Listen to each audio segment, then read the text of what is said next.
Hello my champions, कैसे हो आप सब लोग। आज दोस्तों BPCE 145 इस बुक के अपन जितने भी इम्पोर्टेंट क्वेश्चंस आंसर बन सकते हैं और जो पिछले सालों में आपसे पूछे गए हैं उनका अपन सॉल्यूशन देखेंगे। किस तरह से बेटर आंसर लिख करके आप दूसरों से अच्छे नंबर ला सकते हो। पास तो हो ही जाओगे, गारंटी है। अगर ये वीडियो पूरी देखी दोस्तों, 1 घंटे से ज़्यादा का कंटेंट है इसमें, तो आप पास तो कन्फर्म ही हो।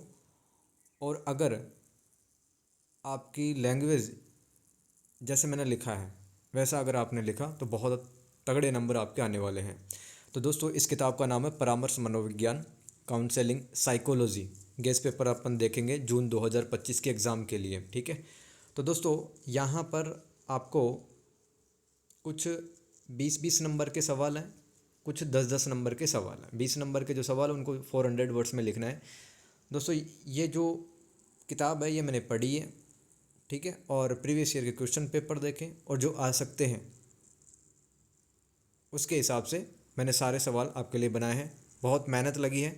तो अगर आपको कंटेंट पसंद आता है तो दोस्तों एक प्यारा सा कमेंट आप कर सकते हैं, जिससे कि मोटिवेशन मिलता है और वीडियो की रीच इससे बढ़ती है, ठीक है। 100 घंटे का 100 नंबर का पेपर है, 3 घंटे इसमें आपको मिलता है। 35 नंबर पास होने के लिए चाहिए। पहला सवाल देखते हैं दोस्तों। परामर्श के ऐतिहासिक परिप्रेक्ष्य और लक्ष्यों की चर्चा करें। निर्देशन, परामर्श और मनोचिकित्सा में अंतर बताइए। दोस्तों यहाँ पर परामर्श का मतलब क्या होता है?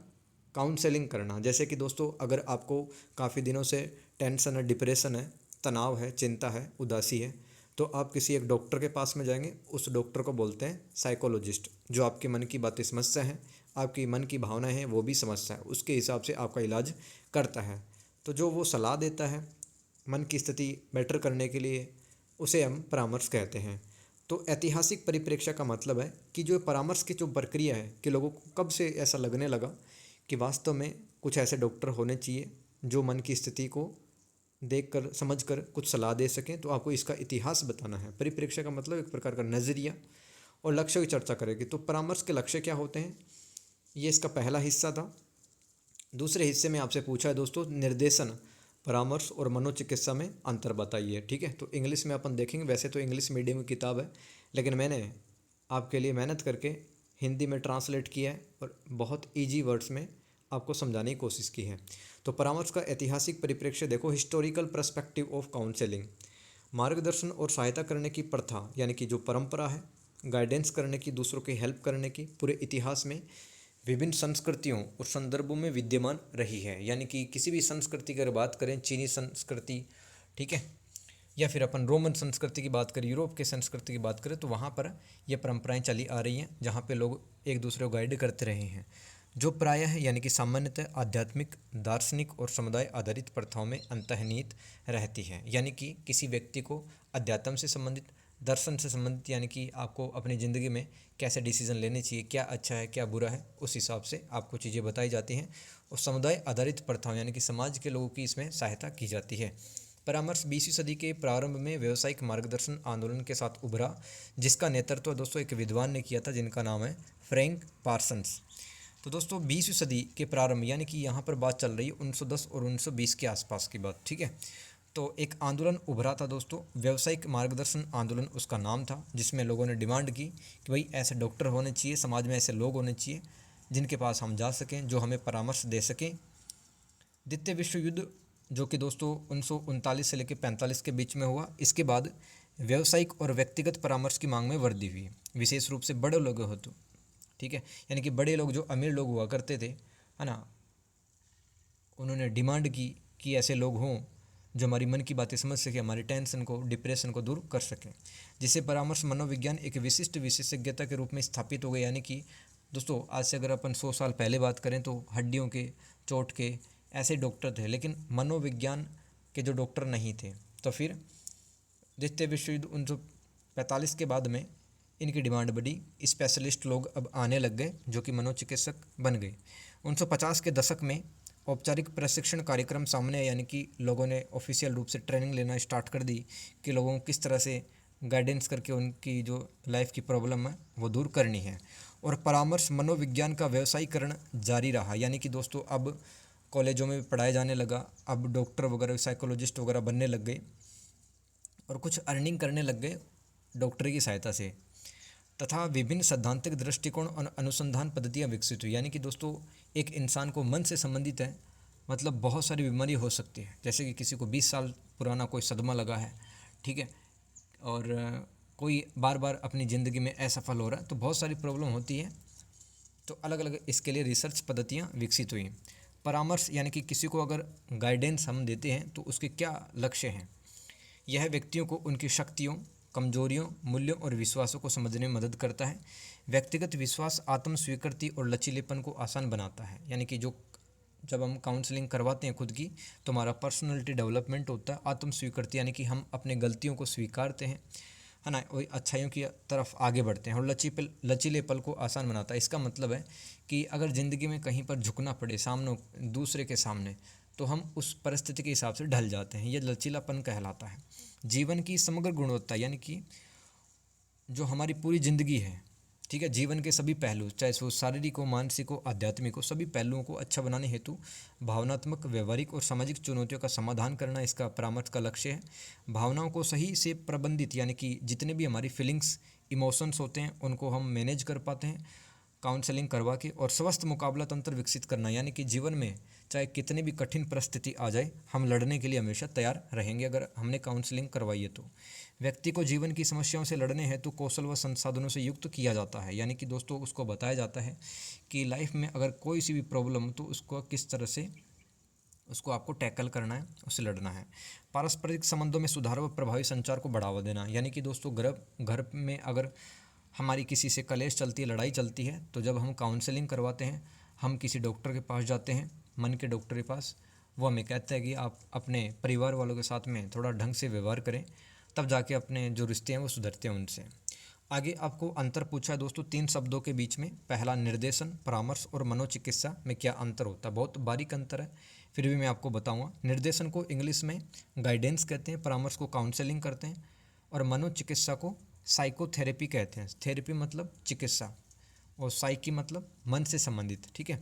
निर्देशन समझते हैं, यह व्यक्तियों को कैरियर, शिक्षा और व्यक्तिगत विकास जैसे क्षेत्रों में निर्णय लेने को विकल्प हो, यानी कि तरह तरह के ऑप्शंस पता लगाने, जैसे कि 12वीं क्लास के बाद में आपको क्या करना है।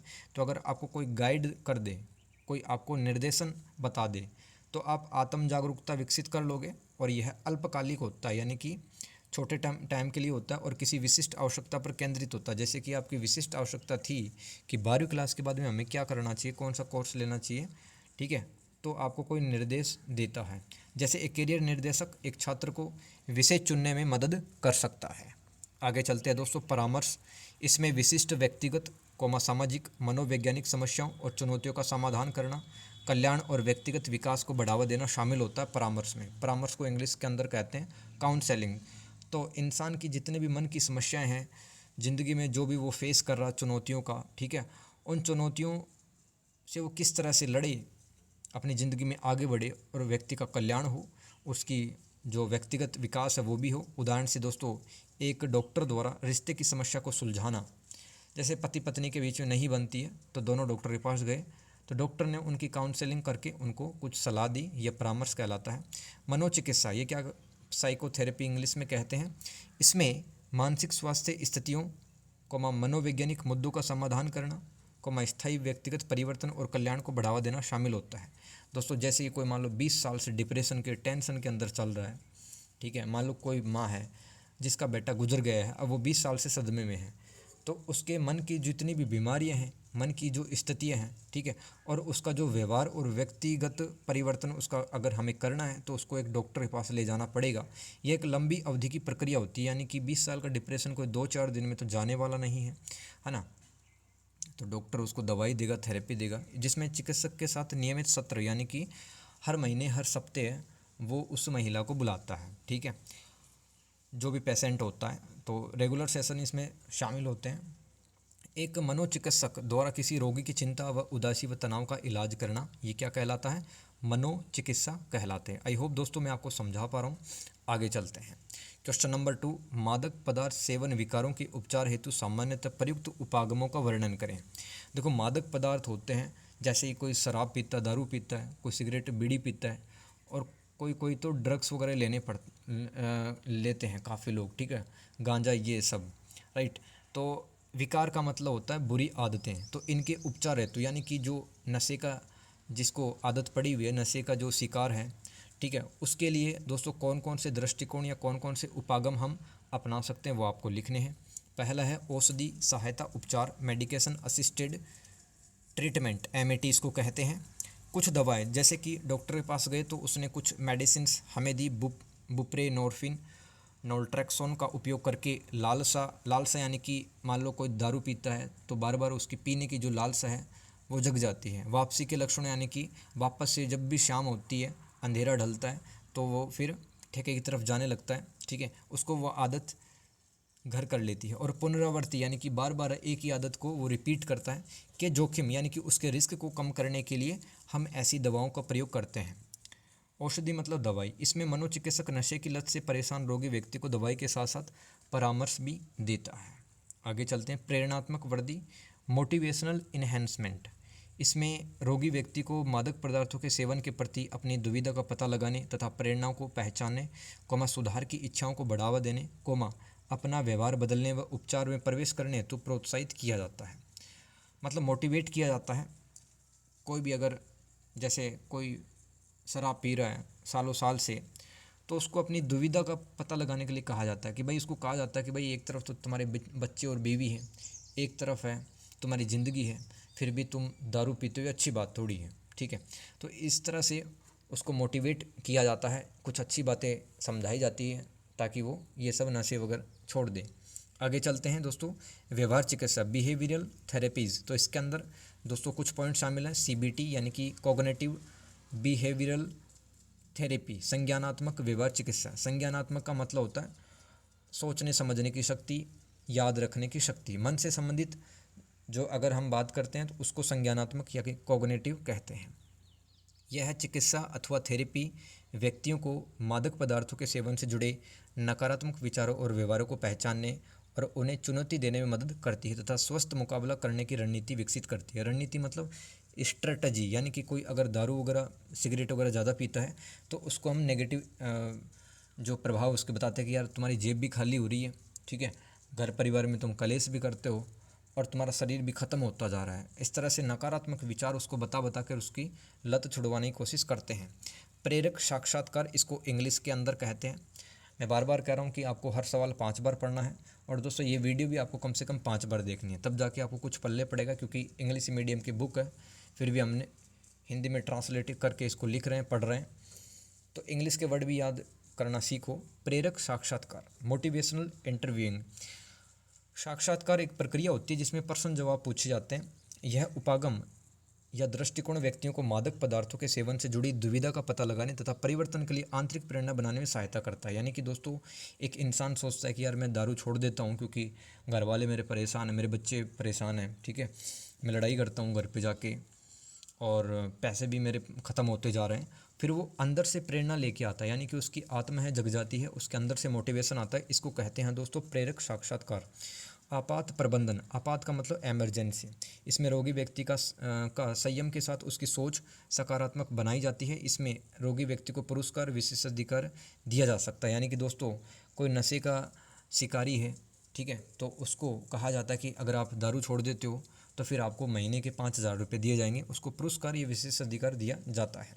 पारिवारिक चिकित्सा, इसमें रोगी व्यक्ति के पारिवारिक रिश्तों को केंद्र में रखकर चिकित्सा की जाती है। तो डॉक्टर कहता है कि भाई देख लो, तुम्हें ये दारू अच्छी है या तुम्हारे बच्चे और बीवी अच्छे हैं तुम्हारे लिए, तुम्हारा परिवार अच्छा है या दारू अच्छी है। तो इस तरह से रिश्तों को केंद्र में रखकर किसी की नशे की लत छुड़वाई जाती है। आगे है द्वंद्वात्मक व्यवहार थेरेपी, ठीक है। द्वंद्वात्मक का मतलब होता है ज़िंदगी में जब हमारे सामने दो रास्ते हो, हमें समझ में नहीं आता हो किस रास्ते को चुनना चाहिए, तो उसे कहते हैं द्वंद्वात्मक। यह थेरेपी तीव्र भावनाओं को प्रबंधित करने की, जैसे किसी को तलब लग रही है कि सिगरेट पीना है, किसी की बार बार इच्छा हो रही है कि दारू पीनी है, ठीक है, तो ऐसी जो फीलिंग्स होती हैं जो बहुत तेज़ होती हैं और आत्म विनाशकारी व्यवहारों को कम करने के कौशल सिखाती है। कई बार इंसान है नशे करते करते अपने शरीर को नुकसान पहुंचाने की कोशिश करता है, तो ये सब दूर करने की कोशिश डॉक्टर करता है। डीबीटी में 12 चरण सुविधा क्या है? इसमें रोगी व्यक्ति को नशे की लत छुड़वाने हेतु 12 चरणों से होकर गुजारा जाता है। अन्य उपागम या अन्य दृष्टिकोण जिसकी सहायता से हम किसी के मादक पदार्थ या नशे छुड़ा सकते हैं, पहला है पारस्परिक सहायता समूह। दोस्तों अलग अलग शहरों के अंदर कुछ ग्रुप बने होते हैं, जैसे कि कोई दारू बहुत पीते थे काफ़ी लोग, ठीक है, उन्होंने मिलकर के ग्रुप बनाया कि भाई अब दारू नहीं पियेंगे और जो दारू पीता है उसको ग्रुप में शामिल करेंगे, ठीक है, उसकी दारू हम छुड़वाएंगे। तो ऐसे शहरों के अंदर ग्रुप बने रहते हैं, जैसे कि दिल्ली के अंदर, मुंबई के अंदर आपको मिल जाएंगे। उन समूहों के नाम है एल्कोहलिक्स एनोनिमस। एल्कोहलिक्स का मतलब शराब से संबंधित और एनोनिमस का मतलब होता है अज्ञात, यानी कि वो अपनी पहचान नहीं बताते हैं। कोई अगर मान लो इस ग्रुप में शामिल होना चाहता है, वो चाहता है कि मैं दारू छोड़ दूं, लेकिन मेरा नाम है वो किसी को ना बताया जाए, तो ये लोग सहायता करते हैं कि कोई बात नहीं, अब दारू छोड़ दो, फ़ायदे की बात होगी। और अगर कोई ड्रग्स वगैरह लेता है तो ड्रग्स को छुड़वाने के लिए भी शहरों के अंदर कुछ ग्रुप बने होते हैं, लोग एक दूसरे की सहायता करते हैं, जैसे कि नारकोटिक्स एनोनिमस। नारकोटिक्स का मतलब ड्रग्स वगैरह, यहाँ पर लोग एक दूसरे के नशे की लत छुड़वाने में मदद करते हैं। आगे है दोस्तों कथात्मक थेरेपी। इस थेरेपी में रोगी व्यक्ति को अपनी ज़िंदगी की कहानी नई सिरे से लिखने हेतु कहा जाता है। ये वाला सवाल अपना कंप्लीट हो गया।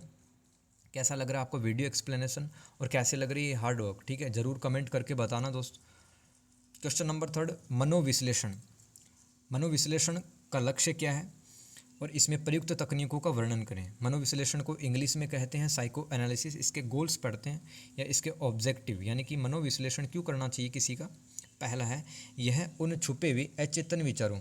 दोस्तों दो तरह के दिमाग होते हैं हमारे, एक तो चेतन दिमाग जिसमें हाल की सूचनाएं कलेक्ट हो जाती हैं, लेकिन सालों साल तक जो सूचनाएं बनी रहती हैं, जैसे कि आपके घर वालों के नाम, दादी नानी के जो घर हैं, गलियाँ हैं, ऐसी सूचनाएं हैं, वो आपके अचेतन दिमाग में छुपी होती हैं, ठीक है।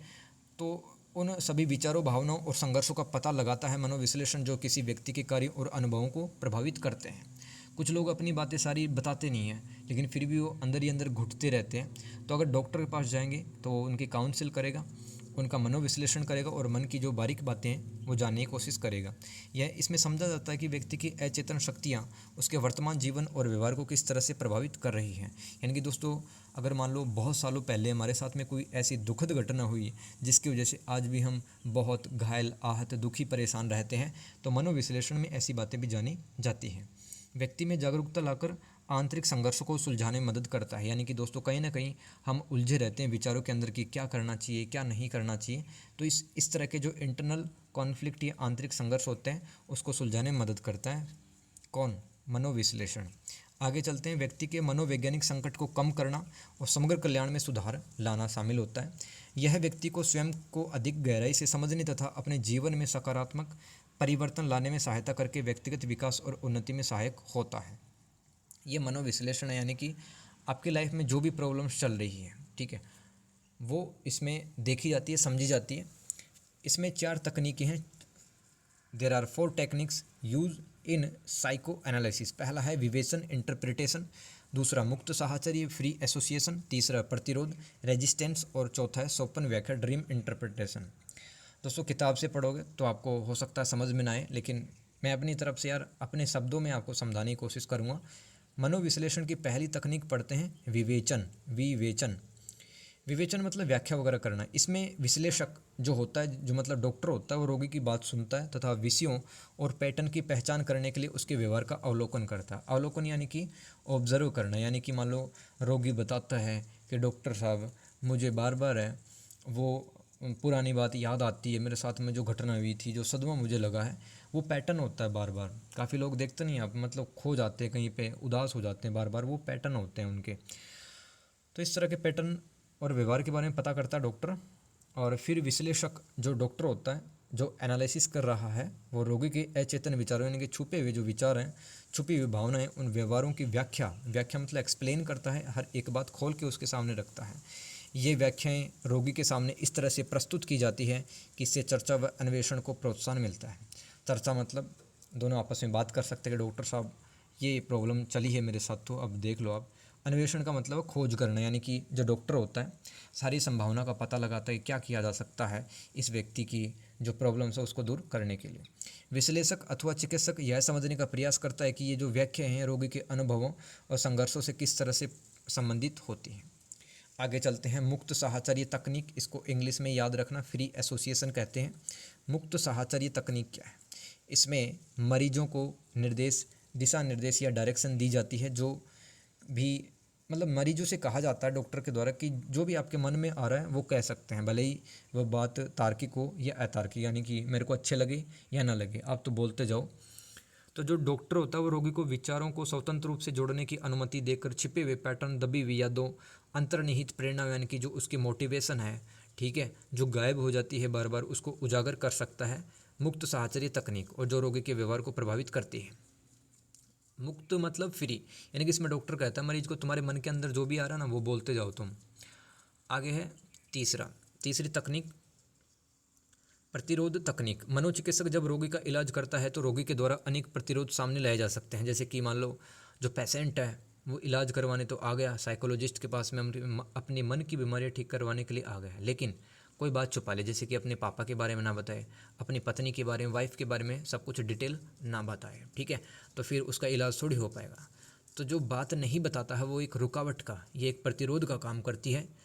तो जैसे कि चिकित्सा के दौरान विषय बदलना, टॉपिक बदल देना डॉक्टर के सामने, और रोगी का क्लिनिक देर से पहुंचना, बहुत ज़्यादा बातें करना, और रोगी द्वारा कुछ भावनाओं अथवा अनुभवों को नकारना। मनोचिकित्सक का लक्ष्य इन सभी प्रतिरोधों को पूरी तरह से खत्म करना होता है ताकि वह रोगी की आंतरिक दुनिया को, मतलब अंदर की जो दुनिया है, अच्छे से समझ सके। आगे चलते हैं दोस्तों, स्वप्न व्याख्या, ड्रीम इंटरप्रिटेशन।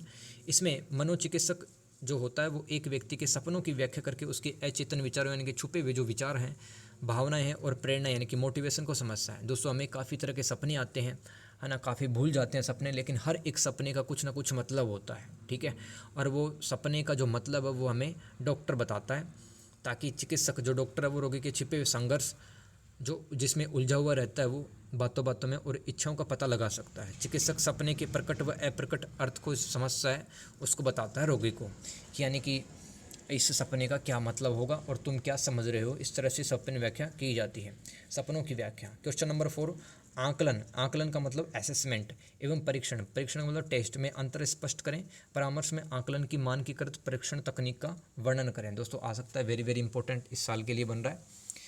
तो आकलन यानी कि असेसमेंट, इसमें परामर्शदाता व्यक्ति की ताकत, कमजोरियों, चुनौतियों, पृष्ठभूमि के बारे में जानकारी एकत्र करने हेतु आकलन करता है, जिससे उसकी आवश्यकताओं की एक व्यापक समझ बनाई जा सकती है। यानी कि दोस्तों क्या क्या कमजोरियां हैं, क्या क्या ताकतें हैं, क्या बैकग्राउंड रहा है, सभी डिटेल है, वो जो डॉक्टर है जो उसको कंसल्ट कर रहा है, जो उसकी काउंसलिंग कर रहा है, वो इकट्ठा करता है सारी डिटेल को रोगी से संबंधित, उसे कहते हैं आकलन। आकलन अथवा मूल्यांकन भी कह सकते हैं। इससे परामर्शदाताओं को व्यक्ति की समस्याओं की प्रकृति और गंभीरता का पता लगता है। जैसे कि काफ़ी लोगों को चिंता, यानी कि उसको एंग्जाइटी है, और अवसाद। अवसाद क्या होता है, अगर किसी इंसान को चिंता और उदासी एक साथ हो जाए तो उसे अवसाद कहते हैं, यानी कि उसको डिप्रेशन कहते हैं। और रिश्तों से जुड़ी जो कठिनाई है वो समझ जाता है परामर्शदाता, ये आकलन होता है। परीक्षण का मतलब टेस्टिंग। इसमें परामर्शदाता व्यक्ति के व्यवहार, उसकी क्या क्या क्षमताएं हैं, कैपेबिलिटीज़ हैं और विशेषताओं के बारे में जानकारी इकट्ठा करने हेतु तरह तरह के जो परीक्षण है वो करता है। जैसे कि बुद्धि का परीक्षण, कितनी उसकी याददाश्त है, व्यक्तित्व परीक्षण, पर्सनैलिटी टेस्ट, और उपलब्धि परीक्षण और व्यवहारिक परीक्षण। आकलन की 3 विधियाँ होती है दोस्तों, मैं आपको बता देता हूँ। मानकीकृत परीक्षण, आकलन की गैर मानकीकृत तकनीकें, और कंप्यूटर सहायता प्राप्त ऑनलाइन परीक्षण। दोस्तों अब की बार मानकीकृत पूछा जा सकता है, इससे पहले पेपरों में आकलन की गैर मानकीकृत तकनीकी आई हुई है, ठीक है। तो हम तो मानकीकृत परीक्षण पढ़ लेते हैं, भगवान करे यही आ जाए यार। मानकीकृत परीक्षण तकनीक क्या होती है आकलन की? Standardized techniques for assessment. तो इसमें किसी व्यक्ति का आकलन करने हेतु दोस्तों MMPI WISC 16PF, इसका फुल फॉर्म याद नहीं रखना है, मैं आपको बता देता हूँ कि कुछ टूल्स होते हैं, कुछ विधियाँ होती हैं जिसकी सहायता से कुछ आंकड़े इकट्ठा किए जाते हैं डॉक्टर के द्वारा। उन्हीं विधियों के नाम है MMPI WISC 16PF। जैसी तकनीकों का उपयोग किया जाता है जिससे व्यवहार, मानसिक विशेषताओं, जैसे कि किसी इंसान की याददाश्त जाननी है, उसकी व्यक्तित्व, उसकी पर्सनैलिटी जाननी है, योग्यता जाननी है और उपलब्धि जाननी है, तो हम इन तकनीकों का प्रयोग करते हैं। प्रश्नावली और सूची, इसमें किसी व्यक्ति का आकलन करने हेतु उसके जीवन के जितने भी पहलू या जितने भी उसकी साइड हैं, पक्ष हैं जीवन के, जैसे शारीरिक, आध्यात्मिक, मानसिक, तो उनमें जो भावनाएं और दृष्टिकोण, जो अनुभव रहते हैं, उनकी एक पर्सन बनाकर एक सूची, लिस्ट तैयार की जाती है। उसमें कुछ तकनीकी प्रयोग की जाती हैं प्रश्नावली और सूची बनाने में, जैसे कि BDI, यहाँ तो फुल फॉर्म लिख दिया है मैंने, लेकिन आपको याद नहीं रखनी है। बैक डिप्रेशन इन्वेंटरी कहते हैं। STAI, state trait anxiety inventory. इन विधियों का उपयोग करके प्रश्नावली व सूची बनाई जाती है। तो आप तो ये याद रखो कि व्यक्ति से संबंधित जानकारी इकट्ठा की जाती है प्रश्न और सूची बना करके, और इसमें BDI STI तकनीक काम में ली जाती है। रेटिंग स्केल क्या है दोस्तों, ये पैमाने मतलब किसी को रेटिंग दे देना, 5 रेटिंग दे देना, 9 दे देना, किसी को 1 दे देना, ये जो पैमाने होते हैं वो आकलनकर्ताओं को व्यक्ति के व्यवहार विशेषताओं का निरंतर मूल्यांकन करने के लिए एक सुव्यवस्थित तरीके प्रदान करते हैं, जिसका प्रयोग समय के साथ लक्षण व्यवहार परिवर्तनों का आकलन करने के लिए किया जाता है। ये रेटिंग दी जाती है। इसमें जांच सूची यानी कि चेक लिस्ट क्या होती है दोस्तों, वो पढ़ते हैं। इन जांच सूचियों का उपयोग विशिष्ट व्यवहारों लक्षणों विशेषताओं की उपस्थिति या अनुपस्थिति को व्यवस्थित रूप से दस्तावेजित करने के लिए किया जाता है। यानी कि दोस्तों एक व्यक्ति से संबंधित जितनी भी डिटेल्स होती हैं उनका रिकॉर्ड रख लिया जाता है, उसको कहते हैं जांच सूची। फिर है नैदानिक साक्षात्कार, क्लिनिकल इंटरव्यूज़, यानी कि दोस्तों इसमें आकलनकर्ता जो है वो रोगी व्यक्ति को सुव्यवस्थित रूप से, यानी कि जो एक प्रकार के स्ट्रक्चर में सवाल पूछता है ना, एक निश्चित क्रम में सवाल पूछता है डॉक्टर रोगी से, और उसके व्यवहार, उसकी बीमारी के इतिहास, लक्षण व अनुभवों के बारे में पता लगाता है। आगे चलते क्वेश्चन नंबर 5, परामर्श प्रक्रिया के चरणों का वर्णन करें। वेरी वेरी इंपॉर्टेंट दोस्तों, दूसरा तीसरा सवाल हो सकता है, और ये अलग से भी सवाल आया हुआ है कि तालमेल बनाना इस विधि का विस्तृत रूप से वर्णन करें। तो परामर्श प्रक्रिया, जब हम किसी डॉक्टर के पास जाते हैं काउंसलिंग के लिए, तो उसमें कुछ प्रोसेस होती है, स्टेज होती है, वो आपको बताने हैं। पहला है तालमेल बनाना, यानी कि रिपोर्ट एस्टेब्लिशमेंट। रिपोर्ट नहीं है, रिपोर्ट है, ये रिपोर्ट। यह परामर्शदाता और व्यक्ति के बीच एक मजबूत, भरोसेमंद और सकारात्मक संबंध बनाने की एक प्रक्रिया है। परामर्शदाता एक ऐसा माहौल बनाने की कोशिश करता है रोगी के साथ जहां व्यक्ति या रोगी खुद को सुरक्षित, सहज यानी कि कंफर्ट फील करे, सेफ फील करे, ताकि व्यक्ति अपने अनुभवों को आराम से साझा कर सके। इस तरह से तालमेल बनाने की कोशिश की जाती है। यह पारस्परिक विश्वास, सम्मान और सहानुभूति पर आधारित होता है। सहानुभूति मतलब दूसरे के प्रति सिंपैथी रखना। जहाँ ग्राहक का मतलब यहाँ पे व्यक्ति है, या वो रोगी है, या फिर कोई क्लाइंट हो सकता है जो डॉक्टर के पास आया हुआ है, उसको ग्राहक बोल रहे हैं यहाँ पर। जहाँ ग्राहक को लगता है कि उसकी बातें सुनी और समझी जाती हैं।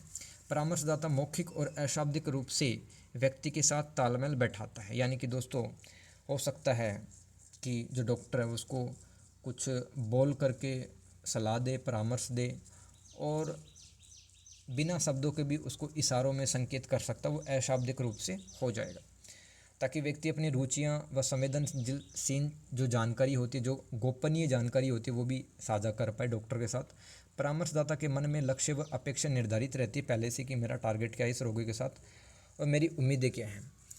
वह व्यक्ति का सहयोग करके, यानी कि जो डॉक्टर है व्यक्ति का सहयोग, हेल्प करता है, उसका सम्मान करता है। साथ ही व्यक्ति की गोपनीयता इसमें बनाए रखनी पड़ती है, और एक सुरक्षित वातावरण में परामर्शदाता व व्यक्ति सकारात्मक व भरोसेमंद संबंध स्थापित करते हैं। आगे चलते हैं दोस्तों, बी हेडिंग, व्यक्ति की समस्याएं समझकर उनका आकलन करना। व्यक्ति यानी कि जो वो ग्राहक है, रोगी है, या फिर क्लाइंट है, उसकी प्रॉब्लम समझकर आगे बढ़ा जाता है। इसमें परामर्शदाता व्यक्ति अथवा क्लाइंट की स्थिति, उसके मौजूदा मुद्दे और उनकी ताकत की व्यापक समझ विकसित करने हेतु जानकारी इकट्ठा करता है। यह प्रभावी उपचार योजना के लिए महत्वपूर्ण है। यह सुनिश्चित करती है कि व्यक्ति के लक्ष्य यथार्थवादी, यानी कि एक इंसान बोल रहा है कि ठीक है मैं हिमालय जाना चाहता हूँ, तो क्या उसके लिए ये पॉसिबल है, क्या ये उसके लिए सच हो सकता है। तो जो सपने और जो लक्ष्य सच हो सकते हैं वो यथार्थवादी कहलाते हैं, और जो प्राप्त करने योग्य हों। तो इस तरह समस्या को समझकर उसका आकलन किया जाता है।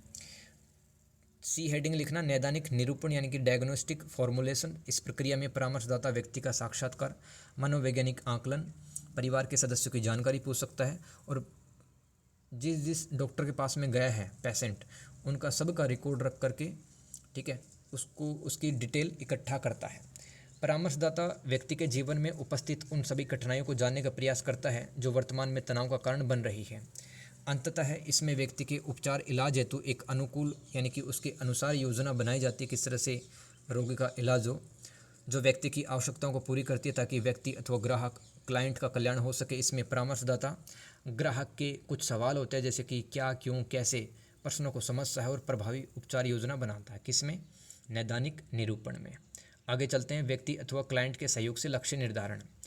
तो जब व्यक्ति लक्ष्य निर्धारित करने में सक्रिय रूप से शामिल होते हैं तो वे उपचार प्रक्रिया में अधिक सहज महसूस करते हैं और अपनी प्रगति की जिम्मेदारी लेते हैं। स्पष्ट प्राप्त करने योग्य लक्ष्य व्यक्तियों को प्रेरित रहने में मदद करते हैं। यानी कि दोस्तों यहाँ पर जो है, जो रोगी है डॉक्टर के साथ में सहयोग करता है, ठीक है, और अपनी प्रोग्रेस की जिम्मेदारी खुद लेता है कि डॉक्टर साहब मैं ठीक हो जाऊँगा, कोई गलती नहीं करूँगा, इधर उधर की बातें नहीं सोचूंगा, मुझे जो डिप्रेशन था वो भी चला जाएगा, ठीक है, मैं गलत बात नहीं सोचूंगा, मोटिवेट रहता अंदर से। और उन्हें दिशा प्रदान करते हैं जिससे उन्हें चिकित्सकीय यात्रा में आगे बढ़ने में मदद मिलती है। ये हेडिंग लिख दो, परामर्श रणनीतियों का चयन करना और उन्हें लागू करना। सबसे पहले परामर्शदाता ग्राहक अथवा व्यक्ति की समस्याओं को उनकी शक्तियों, संसाधनों, लक्ष्यों का मूल्यांकन करते हैं। यानी कि दोस्तों इस रोगी की क्या क्या प्रॉब्लम्स हैं, ठीक है, इसकी क्या ताकतें हैं, ये सब समझता है सबसे पहले परामर्शदाता। फिर उसी हिसाब से कुछ रणनीतियाँ होती है जैसे कि संज्ञानात्मक, व्यवहारिक, मानवतावादी, मनोविश्लेषणात्मक। कोई अगर किसी रोगी के लिए संज्ञानात्मक रणनीति फिट बैठ रही है तो उसी हिसाब से वो इलाज करता है। को चुनकर ग्राहक के लिए उपचार योजना तैयार की जाती है। समापन और अनुवर्ती कार्रवाई। समापन को समाप्ति कहते हैं या फिर इंग्लिश में टर्मिनेशन कहते हैं, और अनुवर्ती मतलब फॉलो अप, यानी कि एक रोगी का पूरी तरह से इलाज कर दिया, उसको दवाई दे दी, लेकिन बाद में भी हो सकता है लक्षण सामने आ जाए, तो जो डॉक्टर इलाज पूरा करने के बाद में उसके कांटेक्ट में रहता है, उससे पूछता रहता है, ठीक है, कि भाई हालचाल ठीक है, ठीक हो गई। ये अनुवर्ती कार्रवाई कहलाती है, फॉलो अप करना। परामर्श प्रक्रिया में समापन अथवा समाप्ति तब होती है जब ग्राहक या व्यक्ति और परामर्शदाता इस बात पे सहमत हो गए हैं कि अब और सभी लक्ष्य प्राप्त कर लिए हमने, मतलब जो मेरी बीमारी है वो ठीक हो गई है मन की, और अब और सेवाओं की मुझे ज़रूरत नहीं है। अनुवर्ती कार्यवाही में परामर्शदाता समापन के बाद भी ग्राहकों से संपर्क में रहते ताकि उनकी भलाई व प्रगति की जांच कर सकें। आगे है दोस्तों क्वेश्चन नंबर 6। समझ में आ रहा ना सबको? भाई कोई कमी अगर किसी को लग रही है तो वो भी बता सकता है, ठीक है। क्वेश्चन नंबर 6, अंतर्दृष्टि चिकित्सा को परिभाषित करना है। अंतर्दृष्टि चिकित्सा के लक्ष्यों और तकनीकों की व्याख्या करें। दोस्तों अंतर्दृष्टि चिकित्सा को इनसाइट थेरेपी कहते हैं। इसका क्या डेफिनेशन है? यह परामर्श मनोविज्ञान का एक रूप है जो ग्राहकों को उनके विचारों, भावनाओं और व्यवहारों की गहरी समझ हासिल करने पर ध्यान केंद्रित करता है। इसमें चिकित्सक, जो डॉक्टर होता है, ग्राहक की समस्याओं का मूल कारण पता करता है, जैसे कि बचपन के खराब अनुभव, कड़वे रिश्तों के कारण वर्तमान जिंदगी बुरी तरह से प्रभावित हो रही है। तो अंतर्दृष्टि चिकित्सा का मतलब जो चिकित्सक होता है, जो साइकोलॉजिस्ट होता है, बहुत बारीकी से रोगी के मन के विचार, रोगी के मन की भावनाएं, व्यवहार को समझने की कोशिश करता है बहुत बारीकी से। इनसाइट थेरेपी को कहते हैं। अंतर्दृष्टि चिकित्सा के लक्ष्य क्या होते हैं? व्यक्ति की वर्तमान कठिनाइयों के पीछे मूल कारणों को उजागर करना, जैसे कि पास्ट के कुछ दुख होते हैं, कुछ अनसुलझे संघर्ष भी हो सकते हैं, यानी कि ऐसी समस्याएं जो कभी हल नहीं हुई हैं, उसके कारण भी दोस्तों एक इंसान है वो प्रेजेंट लाइफ में बहुत दुखी महसूस करता है। व्यक्तियों द्वारा अपने विचारों, भावनाओं और व्यवहारों का अन्वेषण करके, यानी कि उनकी खोज करके अपनी प्रेरणा यानी कि अपने मोटिवेशन के बारे में गहरी समझ विकसित करता है। व्यक्तियों को उनकी सोच, भावना और व्यवहार में बार बार आने वाले पैटर्न की पहचान करवाता है। व्यक्तियों द्वारा अपने बारे में बेहतर निर्णय लेना और रिश्तों में सुधार लाना किसके लक्ष्य हैं? अंतर्दृष्टि इनसाइट थेरेपी के गोल्स या ऑब्जेक्टिव हैं। ठीक है डियर, पसंद आ रहा है तो कमेंट करना यार, ठीक है, और अपने दोस्तों के साथ शेयर कर सकते हो जिसके पास ये पेपर है, राइट, तभी आपकी और मेरी मेहनत सफल होगी। अंतर्दृष्टि चिकित्सा की जो तकनीकी हैं वो पढ़ते हैं, टेक्निक्स। पहला है निर्वचन अथवा व्याख्या, इंटरप्रिटेशन इसको कहते हैं इंग्लिश के अंदर।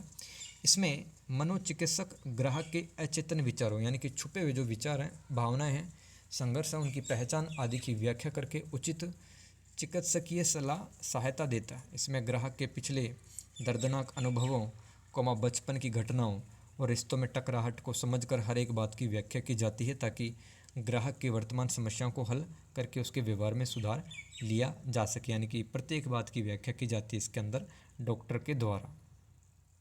ये निर्वचन अथवा व्याख्या हो गया। आगे चलते हैं, अन्यारोपण व्याख्या, ट्रांसफरेंस इंटरप्रिटेशन क्या होता है? इसमें मनोचिकित्सक भावनाओं व व्यवहारों के हस्तांतरण करके बातों की व्याख्या करता है। जैसे कि अगर आपको समझ में नहीं आए तो एग्जाम्पल से समझो। यदि कोई व्यक्ति अथवा ग्राहक डॉक्टर के प्रति लगातार क्रोध व आक्रोश व्यक्त करता है, डॉक्टर के पास जाके, मतलब डॉक्टर पे चढ़ जाता है, डॉक्टर पे गुस्सा करता है बात बात पे, तो डॉक्टर कहता है कि तुम्हारी गलती नहीं है। हो सकता है कि माँ बाप जब तुम छोटे थे तो माँ बाप ने तुम्हारे साथ में बुरा बर्ताव किया, तुम्हारे साथ मारपीट की, तुम्हारी जो पैदाइश है वही ऐसी है कि तू हर किसी को डांटता रहता है, गुस्सा करता रहता है। तो इसमें है जो डॉक्टर होता है वो भावनाओं और व्यवहारों का ट्रांसफ़र करता है, हस्तांतरण करता है और व्याख्या करता है बातों के। ये सवाल 10 नंबर में भी आया हुआ है, अन्यारोपण व्याख्या, ट्रांसफरेंस इंटरप्रिटेशन, ध्यान रखना। आगे चलते हैं, प्रभाव का अन्वेषण, एक्सप्लोरेशन ऑफ अफेक्ट। तो इसमें प्रभाव का अर्थ है कि किसी व्यक्ति द्वारा अनुभव की जाने वाली भावनात्मक अभिव्यक्तियों और भावनाओं से हैं, जैसे कि चेहरे के हाव भाव, आवाज़ का लहजा, ठीक है। तो चेहरे के हाव भाव से भी काफ़ी ज़्यादा प्रभाव पड़ते हैं, है ना। जैसे कि आपकी ज़िंदगी में काफ़ी सारे दुख अगर मान लो चल भी रहे हैं, अगर आप मुस्कुराते रहें तो इसका प्रभाव ये होगा किसी को नहीं पता चलेगा। लेकिन अगर आपका चेहरा लटका हुआ है, डिप्रेशन में आप लगोगे, तो सामने वाला पूछेगा भाई किस तकलीफ़ से आप गुजर रहे हो। तो ये प्रभाव है वो आपके व्यवहार पे पड़ता है, चेहरे के हाव भाव और आवाज़ के लहजे से। इस प्रकार की चिकित्सा में रोगियों अथवा ग्राहकों को अपने भावनात्मक पैटर्न तथा उनके व्यवहार पर पड़ने वाले प्रभाव की बेहतर समझ प्राप्त होती है। क्वेश्चन नंबर 7 आ सकता है दोस्तों, वेरी वेरी इंपॉर्टेंट। अस्तित्व परक चिकित्सा यानी कि एग्जिस्टेंशियल थेरेपी का मूल्यांकन करें। परामर्शदाता की भूमिका एवं अस्तित्व परक चिकित्सा में उपयोग की जाने वाली रणनीतियों पर प्रकाश डालिए। 20 नंबर का सवाल है। चलते हैं दोस्तों, इसको याद करते हैं। अस्तित्व परक यानी कि दोस्तों इसमें क्या बात की जाती है, यह एक परामर्श का रूप है जो व्यक्ति के अस्तित्व है यानी कि उसके एग्जिस्टेंस के अनुभव पर केंद्रित होता है। समझ लो, पहले आ जाएगा समझ में जैसे जैसे आगे बढ़ेंगे। जिसमें स्वतंत्रता, जिम्मेदारी, अर्थ और मृत्यु जैसे विषय शामिल हैं। यह व्यक्तियों को दुनिया में उनके स्थान और उनके द्वारा चुने गए विकल्पों यानी कि ऑप्शंस का पता लगाने में मदद करता है जो उनके भविष्य को प्रभावित करते हैं। यह आत्म जागरूकता और जीवन में व्यक्तिगत अर्थ की खोज पर जोर देता है। दोस्तों, अस्तित्व परक चिकित्सा में एक मान लो कोई रोगी है तो उसको कहा जाता है कि भाई तुम धरती पे क्यों आए हो, मरना तो तुम्हें एक दिन है ही है, तो डिप्रेशन के अंदर क्यों जी रहे हो। जितने दिन धरती पे रहना है, ज़िंदगी जीनी है, मौज से रहना है, आनंद के साथ रहना है, ठीक है। तो उसको बताता है कि भाई एक दिन सारों कोई मौत आ जाएगी, तो ऐसे पिस पिस के कट कट के जीने से अच्छा है तुम अच्छे से जियो यार, ठीक है। और उसको कहता है कि आप स्वतंत्र हो, अपने ज़िंदगी को बदल सकते हो, घर वालों की जिम्मेदारी उठा सकते हो तो उठाओ अच्छे से, नहीं उठाना तो आप स्वतंत्र रहो। इस तरह की जो बातें हैं ये अस्तित्व परक चिकित्सा में की जाती हैं। जैसे कि आदमी के अंदर आत्म जागरूकता यानी कि खुद के प्रति वो सोचने लगता है और अपने जीवन का मतलब ढूंढने की वो कोशिश करता है। किसमें, अस्तित्व परक चिकित्सा यानी कि एग्जिस्टेंशियल थेरेपी के अंदर। इस चिकित्सा में व्यक्तियों को उनके मूल्यों, रिश्तों और कार्यों की खोज करके उनके जीवन में अर्थ ढूंढने में मदद करती है। यह व्यक्ति को उसकी चिंताओं और भय का सामना करने और उन्हें प्रबंधित करने में सहायता कर सकती है, जिससे व्यक्ति को अपने जीवन की पूर्णता यानी कि व्यक्ति को, इंसान को लगता है कि मेरी लाइफ परफेक्ट हो गई है और उसको अपनी लाइफ से सेटिस्फेक्शन मिलता है। आगे चलते हैं, अस्तित्व परक चिकित्सा में परामर्शदाता की क्या भूमिका रहती है, यानी कि डॉक्टर की भूमिका पूछ रहे हैं आपसे। परामर्शदाता ग्राहकों को यानी कि व्यक्तियों, क्लाइंट को उनके स्वयं के व्यक्तिपरक अनुभव यानी कि खुद से जुड़े हुए जो एक्सपीरियंस है, विश्वास है और मूल्य को खोजने में मदद करता है। वे रोगियों को, ग्राहकों को यह जांचने के लिए प्रोत्साहित, मोटिवेट करते हैं किस प्रकार उनका पास्ट जो भूतकाल, अतीत है, बीता हुआ कल है, वर्तमान, भविष्य के जो विकल्प उनके जीवन को किस तरह से आकार दे रहे हैं। परामर्शदाता ग्राहकों को जीवन के बड़े सवालों से जूझने और सचेत निर्णय लेने में मदद करता है। सचेत निर्णय मतलब अलर्ट रह के, माइंडफुलनेस के साथ में अपने लाइफ के डिसीजन लेना। परामर्शदाता ग्राहकों को उनकी स्वयं की शक्ति और परिवर्तन की क्षमता को पहचानने में मदद करता है तथा उन्हें सकारात्मक विकल्प चुनने हेतु और अधिक प्रामाणिक रूप से जीवन जीने के लिए सशक्त अथवा मजबूत बनाता है। कि जो आप है लाइफ में, देखो पॉजिटिव सोचो, पॉजिटिव डिसीज़न लो और आपकी क्षमताएं हैं काफ़ी, आप अच्छा कर सकते हो, डिप्रेशन में क्यों जी रहे हो, इस तरह से परामर्शदाता कहता है। रणनीति, स्ट्रेटजीज देखो, परामर्शदाता व्यक्ति से कुछ ऐसे सवाल पूछता है जिससे व्यक्ति की कुछ पुरानी मान्यताओं, जो पुराने विश्वास होते हैं, उनको चुनौती मिलती है और वह अपने विश्वास और मूल्य पता कर सकता है। ये कुछ रणनीति, स्ट्रेटजी हम पढ़ रहे हैं। दूसरी रणनीति, परामर्शदाता व्यक्ति से दो तरफा संवाद करता है। संवाद यानी कि कम्युनिकेट करता है, बातचीत करता है, ठीक है, दो तरफों से, यानी कि खुद भी बोलता है और उसको भी उत्तर देने के लिए कहता है, जिससे व्यक्ति के पूर्वाग्रह मिटते हैं। पूर्वाग्रह मतलब किसी के प्रति पहले से ही सोच रख लेना। जैसे कि मार्केट के अंदर कोई अगर फटे पुराने कपड़े पहने हुए कोई व्यक्ति है तो हम समझते हैं भिखारी है, इसको कुछ नहीं आता, डफरा। हो सकता है वो आपसे इंटेलिजेंट हो, जीवन में कुछ ऐसा हुआ हो जिससे पागल वागल हो गया, ठीक है। तो किसी व्यक्ति को बिना जाने बिना पहचाने अगर उसके बारे में कुछ सोच रखते तो इसको पूर्वाग्रह कहते हैं, इंग्लिश में प्रीजुडाइस कहते हैं इसको। परामर्शदाता व्यक्ति को अस्तित्वपरक विषयों पर चिंतन हेतु करने के लिए कहता है, जैसे कि स्वतंत्रता, जिम्मेदारी, जीवन का मतलब क्या है और मृत्यु। इन सब विषयों पर कहता है कि भाई सोचो यार, मौत सबको आनी है, तुम दुखी होकर क्यों जी रहे हो। व्यक्ति को अपनी सभी संभावनाओं पर रचनात्मक तरीके से कार्य करने के लिए कहा जाता है। यानी कि एक इंसान दोस्तों जीवन में कभी भी उसको हार नहीं माननी चाहिए, क्योंकि दोस्तों ज़िंदगी हमेशा एक गेट बंद करती है तो दूसरे गेट ओपन रहते हैं हमारे लिए। जो इंसान कर सकता है, जो उसकी संभावना है, उस पर कार्य करने के लिए कहा जाता है। व्यक्ति को कहा जाता है कि वह अपने अतीत, पास्ट व भविष्य की चिंताओं के बारे में न सोचे तथा वर्तमान पल को शानदार तरीके से जिए, हर एक पल को निचोड़ करके जिए, हर एक पल को व्यर्थ न जाने दे। यही बात है दोस्तों, भारत के जो दार्शनिक हुए हैं रजनीश ओशो, वो भी यही बात कहते हैं। परामर्शदाता व्यक्ति को सुंदर कल्पना करने के लिए भी कह सकता है कि बढ़िया बढ़िया चीज़ें वो इमेजिन करो, बड़े स्थितियाँ सोचो। क्वेश्चन नंबर 8, संज्ञानात्मक उपागम से उत्पन्न होने वाली परामर्श तकनीकों का वर्णन करें। तो दोस्तों सबसे पहले तो संज्ञानात्मक उपागम यानी कि कॉग्निटिव अप्रोच के बारे में समझो। मनोविज्ञान में यह उपागम को मतलब दृष्टिकोण या नज़रिया कहते हैं। सोचने, याद रखने और सीखने जैसी मानसिक प्रक्रियाओं के अध्ययन पर जोर देता है।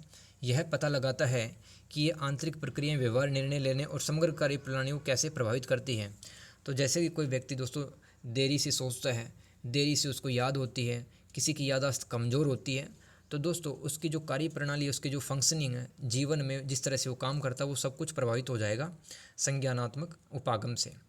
परामर्श तकनीकें क्या हैं, इसमें किस तरह से डॉक्टर है वो रोगी का उपचार कर सकता है। पहला है संज्ञानात्मक पुनः गठन और पुनः रचना।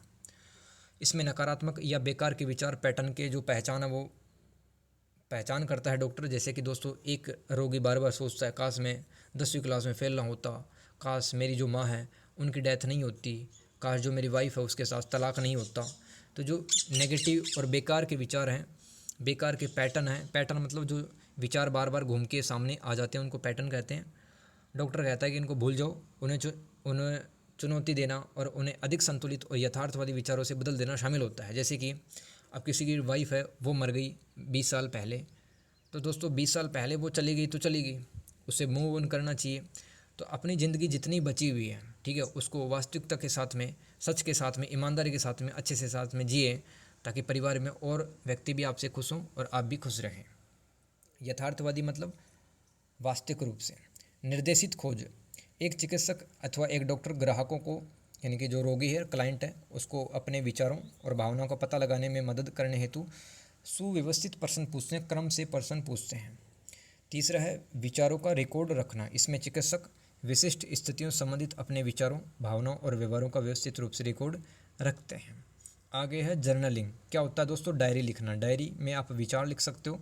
इसमें ग्राहकों को एक डायरी में अपने विचार, भावनाओं और अनुभवों को लिखने हेतु मोटिवेट किया जाता, प्रेरित किया जाता है। पांचवा है व्यवहारिक रूप से सक्रियता रखना। तो इसमें ग्राहकों को प्रेरणा बढ़ाने, अवसाद यानी डिप्रेशन, चिंता की भावना को कम करने हेतु आनंद देने वाली गतिविधियों में शामिल करने हेतु कहा जाता है। तो जो डॉक्टर है रोगी को कहता है कि भाई टेंशन में, डिप्रेशन में क्यों जी रहे हो, आओ क्रिकेट खेलते हैं, कुछ ऐसी एक्टिविटीज़ करते हैं, गार्डनिंग करते हैं जिसमें आपको मज़ा आए। व्यवहारिक प्रयोग यानी कि प्रैक्टिकल लाइफ में चिकित्सक जो डॉक्टर होता है व्यक्ति को कुछ ऐसे कार्य करने के लिए कहता है जो उसके वास्तविक जीवन से जुड़े हों। जोखिम चिकित्सा, चिंता और टालना मतलब दोस्तों बार बार हम प्रोकास्टिनेशन करते रहते हैं, जैसे कि आज का काम कल करेंगे, परसों करेंगे, नरसों करेंगे, टालना कहलाता है। चिंता और टालने के व्यवहार को कम करने हेतु ग्राहकों को धीरे धीरे भयभीत करने वाली वस्तुओं और स्थितियों के संपर्क में लाया जाता है। जैसे किसी चीज़ से डर लगता है, वही चीज़ उसके सामने रख दी, तो ये जोखिम चिकित्सा कहलाती है। इसके माध्यम से डॉक्टर उसके डर को दूर करने की कोशिश करता है, क्लाइंट के डर को। आगे है गतिविधियों का शेड्यूल बनाना। तो ग्राहक में अलगाव का मतलब होता है एक व्यक्ति अकेलापन पसंद करता है, दूसरों से अलग रहना पसंद करता है। पर निष्क्रियता यानी कि एक इंसान पड़ा रहे, कुछ ना करे, निष्क्रिय, इनएक्टिव पड़ा रहे की आदतें छुड़वाने हेतु चिकित्सक व्यक्ति को एक बिजी शेड्यूल बना के देते हैं। यानी कि पूरा दिन आप व्यस्त रहोगे, आपको अलग अलग काम बताए जाते हैं। विश्राम तकनीक, इसमें दोस्तों चिकित्सक व्यक्ति को तनाव हटाने हेतु विश्राम तकनीकी बता दे, जैसे कि रेस्ट कर लो, मेडिटेशन, ध्यान कर लो, योग कर लो, उसके लिए कहता है डॉक्टर। क्वेश्चन नंबर 9, क्रीड़ा चिकित्सा यानी प्ले थेरेपी को परिभाषित करना है, इसका मतलब बताना है क्रीड़ा चिकित्सा, और इसके उपागम अथवा दृष्टिकोण और लाभों का वर्णन करना है। 20 नंबर का बढ़िया सवाल आ सकता है, आया हुआ सवाल भी है। क्रीड़ा चिकित्सा यानी प्ले थेरेपी क्या होती है? इसमें चिकित्सक संचार और उपचार हेतु प्राथमिक रूप से खेल का प्रयोग करता है और विशेष रूप से बच्चों के साथ। इससे बच्चे खेलते समय कठिन भावनाओं और अनुभवों का पता लगा सकते हैं। खेल चिकित्सा बच्चों को समस्याओं का सामना करने के तरीके और समस्या समाधान कौशल विकसित करने में मदद करती है। जैसे कि दोस्तों खेल खेल में बहुत सारी बातें हम सीख सकते हैं, कैसे डिसीज़न लेना है, कोई हार गया तो उसको मोटिवेट करना है, ये सब प्ले थेरेपी कहलाती है। इससे बच्चों में आत्मसम्मान बढ़ता है, आत्मविश्वास की भावना विकसित हो सकती है। ठीक है, यह है क्रीड़ा चिकित्सा। क्रीड़ा चिकित्सा के उपागम का मतलब अप्रोच अथवा दृष्टिकोण या फिर नज़रिया। पहला है युंगियन क्रीड़ा चिकित्सा आ सकता है दोस्तों, जुंगियन प्ले थेरेपी इंग्लिश में कहते हैं इसको। इस प्ले थेरेपी में बच्चों के आंतरिक अनुभवों को समझने के लिए उनके खेल में प्रतीकात्मक अर्थ का उपयोग किया जाता है। जैसे कि दोस्तों बच्चों को ऐसे प्लास्टिक के खिलौने, हाथी दे दिया, शेर दे दिया, पेंसिल दे दिया, है ना, घर दे दिया, ये प्रतीक होते हैं और इन प्रतीकों के माध्यम से, है ना, खेलते समय बच्चों को कुछ कुछ बातें हैं ज़िंदगी की सिखाई जाती हैं। खेल के माध्यम से बच्चों के व्यक्तिगत और सामूहिक अचेतन मन का प्रयोग करके, यानी कि दोस्तों बच्चों के जो मन के छुपे हुए विचार हैं उसका प्रयोग करके गहन अनुभवों को पहचाना जाता है। डॉक्टर बच्चों के साथ सहयोगात्मक संबंध विकसित करते हैं, हेल्प करते हैं बच्चों की। इसमें बच्चों के साथ निम्न गतिविधियाँ की जाती है। तो युंगियन क्रीड़ा चिकित्सा में डॉक्टर क्या क्या करता है दोस्तों? जैसे कि बच्चों को कहता है कि मिट्टी के साथ खेलो, आप मिट्टी घर बनाओ, कहानी सुनाना, कल्पना सिखाना यानी कि इमेजिन करवाना कोई भी चीज़, और सपनों का विश्लेषण करना, ये डॉक्टर करता है इसमें। आगे अनुभवात्मक play therapy, experiential play therapy मतलब चिकित्सा। खेल के दौरान बच्चों के विशिष्ट अनुभवों और भावनाओं पर ध्यान केंद्रित किया जाता है। डॉक्टर एक सुरक्षित और आरामदायक वातावरण स्थापित करता है जहां बच्चा स्वयं को तलाशने और अभिव्यक्त करने में स्वतंत्र महसूस करता है। अपने खेल पर नियंत्रण पाकर बच्चों का आत्मसम्मान और सशक्तिकरण, यानी कि बच्चे मजबूत होते हैं। किसमें? अनुभवात्मक प्ले थेरेपी, यानी कि उनके जो बच्चों के अनुभव हैं खेल के टाइम, उनको ध्यान से पहचाना जाता है। एडलेरियन प्ले थेरेपी क्या है दोस्तों? इसमें खेल के दौरान बच्चों को 4 चरणों यानी कि 4 स्टेजेस से गुजारा जाता है। प्रत्येक चरण में बच्चे को पैटर्न में दर्शाई जा रही भावनाएं समझाई जाती हैं और बच्चों के व्यवहार व चिंतन को समझा जाता है। यानी कि दोस्तों एडलेरियन प्ले थेरेपी में बच्चे को 4 चरणों से गुजारा जाता है और प्रत्येक चरण में हर एक पैटर्न पर जो डॉक्टर होता है वो ध्यान से नज़र रखता है। ठीक है, और उसके छुपे हुए जो मन के विचार हैं, उसके जो अनुभव हैं, वो सब देखता है। आगे संज्ञानात्मक व्यवहारगत प्ले थेरेपी। संज्ञानात्मक मतलब सोचने समझने की शक्ति, व्यवहार मतलब बिहेवियर। इसमें खेल के दौरान बच्चों के सोचने समझने की क्षमता, शक्ति व निर्णयों तथा उचित व्यवहारों को देखा जाता है। आगे है 5वां पारिवारिक प्ले थेरेपी। इसमें परिवार के सदस्यों के लिए भावनाओं को व्यक्त करने, संबंध बनाने और संघर्षों को हल करने के लिए खेल का उपयोग किया जाता है। दोस्तों अगर मान लो एक साथ देख सकते तो बहुत ही बढ़िया है, अदरवाइज़ इस वीडियो को, ये बड़ी होगी 1.5 घंटे के आसपास, तो इस वीडियो को आप मतलब 20 मिनट 30 मिनट देख लेना, फिर बाद में देख लेना, लेकिन इसको रटना है सारे सवालों को मन से। इसके अलावा दोस्तों आप इस वीडियो को कम से कम 5 बार देखेंगे, ठीक है, एग्ज़ाम से पहले अगर आपके पास टाइम है तो, क्योंकि लगभग सवाल यहीं से आते हैं दोस्तों, रिपीट होते हैं सवाल, और पास हो जाओगे आप ये अगर वीडियो अच्छे से याद किया तो दोस्तों पारिवारिक प्ले थेरेपी क्या है? इसमें परिवार के जो सदस्य हैं वो ऐसा खेल खेलते हैं जिसमें वो एक दूसरे की भावनाएं समझ पाते हैं, एक दूसरे के जो संघर्ष होते हैं, उलझने होती हैं, उसको दूर कर पाते हैं खेल खेल में। लाभ क्या है प्ले थेरेपी या क्रीड़ा चिकित्सा का? भावनाओं अनुभवों को व्यक्त किया जा सकता है, बच्चे में सहयोग, सहानुभूति, सामाजिक कौशल सिखाया जा सकता है, कठिन परिस्थितियों से लड़ने और आत्मसम्मान की भावना विकसित की जा सकती है बच्चे के अंदर। आगे दोस्तों आया हुआ सवाल है क्वेश्चन नंबर 10, युगल एवं परिवार परामर्श में मुख्य संकल्पनाएं तथा प्रयुक्त तकनीकों का वर्णन करें। युगल का मतलब यहाँ पे दंपति है या पति पत्नी, उसको अपन कपल कहेंगे, और परिवार परामर्श का मतलब फैमिली काउंसलिंग। तो कई बार होता है दोस्तों पति पत्नी के बीच में लड़ाई झगड़े चलते रहते हैं कपल के बीच में, तो उनकी काउंसलिंग किस तरह से की जाती है और क्या क्या टेक्निक इसके अंदर यूज करता है डॉक्टर। तो इसकी मुख्य संकल्पनाएं या फिर इसके की कॉन्सेप्ट देखो आप, जो मेन बातें हैं। युगल अथवा दंपति और परिवार परामर्श में पति पत्नी तथा परिवार के सदस्यों के बीच सहयोग व भावनात्मक संबंधों को मजबूत बनाकर संघर्ष समाधान किया जाता है, जिससे रिश्तों में विश्वास बढ़ता है। इसमें परिवार के सदस्यों को सुनना, उनकी आवश्यकताओं को समझकर उन्हें दुखदायी व्यवहार से बचाना शामिल होता है। सदस्यों के बीच कठिन परिस्थितियों से निपटने व समाधान खोजने का कौशल विकसित किया जाता है। परिवार के भीतर सुरक्षा की भावना, एक दूसरे को माफ़ करके ज़िंदगी में आगे बढ़ने के लिए सिखाया जाता है। तकनीकें कौन कौन सी अपनाई जा सकती हैं? परिवार के सदस्यों के बीच या पति पत्नी युगल जो दंपति है उनके बीच में कोई लड़ाई झगड़ा हो गया है तो पहला है व्यवहारात्मक विनिमय यानी कि बिहेवियर एक्सचेंज। तो इसमें परिवार के सदस्यों के बीच अच्छी भावना पैदा करके सकारात्मक चीज़ें की जाती हैं, जिससे सदस्यों के बीच द्वंद्व अथवा उलझनें कम होती हैं। जैसे कि जन्मदिन मना लेना, पिकनिक पार्टी पे चले जाना, ताकि उनका व्यवहार है एक दूसरे प्रति सुधरे और रिश्ते अच्छे बने। आगे है प्रभावी संप्रेषण कौशल। संप्रेषण का मतलब जब आप अपनी बात है सामने वाले तक अच्छे से पहुंचा पाते हो, कम्युनिकेट कर पाते हो, उसे संप्रेषण कहते हैं। कौशल का मतलब होता है योग्यता अथवा ज्ञान। तो परिवार के सदस्य एक दूसरे की बातों को ध्यान से सुनकर उसका जवाब देते हैं। पुनः संदर्भ संरचना रीफ्रेमिंग, इसमें दूसरों की भावनाओं को ध्यान में रखकर तार्किक रूप से यानी कि अपना दिमाग लगा करके सही रूप से जवाब दिया जाता है, ताकि सदस्यों के बीच सकारात्मक बातचीत हो सके। आगे चलते दोस्तों, समस्या समाधान कौशल। इसमें सदस्य एक दूसरे के जीवन से की समस्याएं हैं उनको समझकर उनका सल्यूशन खोजते हैं। अब देखो मैं तो सिर्फ हेडिंग लिख रहा हूँ यार, क्योंकि हर एक हेडिंग को अगर समझाने बैठ गए तो वीडियो और काफ़ी लंबी हो जाएगी। आसान हेडिंग है, आप एक्सप्लेन कर देना। देखभाल और प्रशंसा करना, तो जब एक दूसरे की केयर की जाती है फैमिली में और एक दूसरे की अप्रिशिएट किया जाता है, तारीफ बढ़ाई की जाती है, तो रिश्ते सुधरते हैं। परिवार के सदस्य द्वारा फैमिली फ़ोटो खिंचवाना, परिवार में संतुलन आना, और परिवार के सदस्यों द्वारा बैठ के करना, मीटिंग्स वगैरह करना।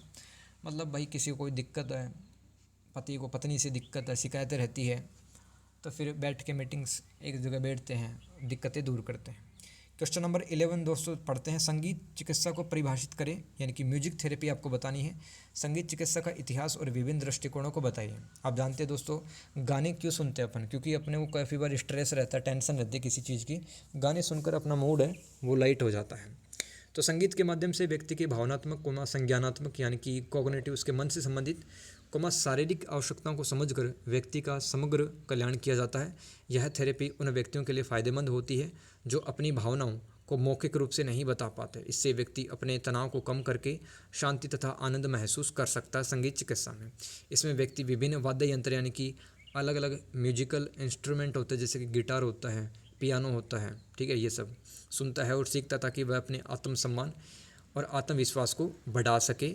ये सब लिखना है संगीत चिकित्सा में, ठीक है। आगे चलते हैं। संगीत चिकित्सा का इतिहास देखते हैं दोस्तों। मिस्र, ग्रीस मतलब यूरोप का एक देश है, और रोम जैसी संस्कृतियों में संगीत का प्रयोग चिकित्सकीय रूप में किया जाता था, यानी कि डॉक्टर हैं पेशेंट को कुछ गाने वाने सुनाते थे। संगीत चिकित्सा का पहला जो लेख है, पहला जो एडिटोरियल है अखबार में, वो लिखा गया था 1789 ईस्वी में। किस नाम से? म्यूजिक फिजिकली कंसिडर्ड, यानी कि एक रोगी को अगर म्यूजिक सुनाया जाए तो उसकी हालत ठीक कर सकते हैं अपन। पहली बार संगीत चिकित्सा हस्तक्षेप यानी कि पहली बार इंटरवेंशन किए गए अस्पतालों के अंदर म्यूजिक का प्रयोग किया गया व्यवस्थित तरीके से 1800 ईस्वी में।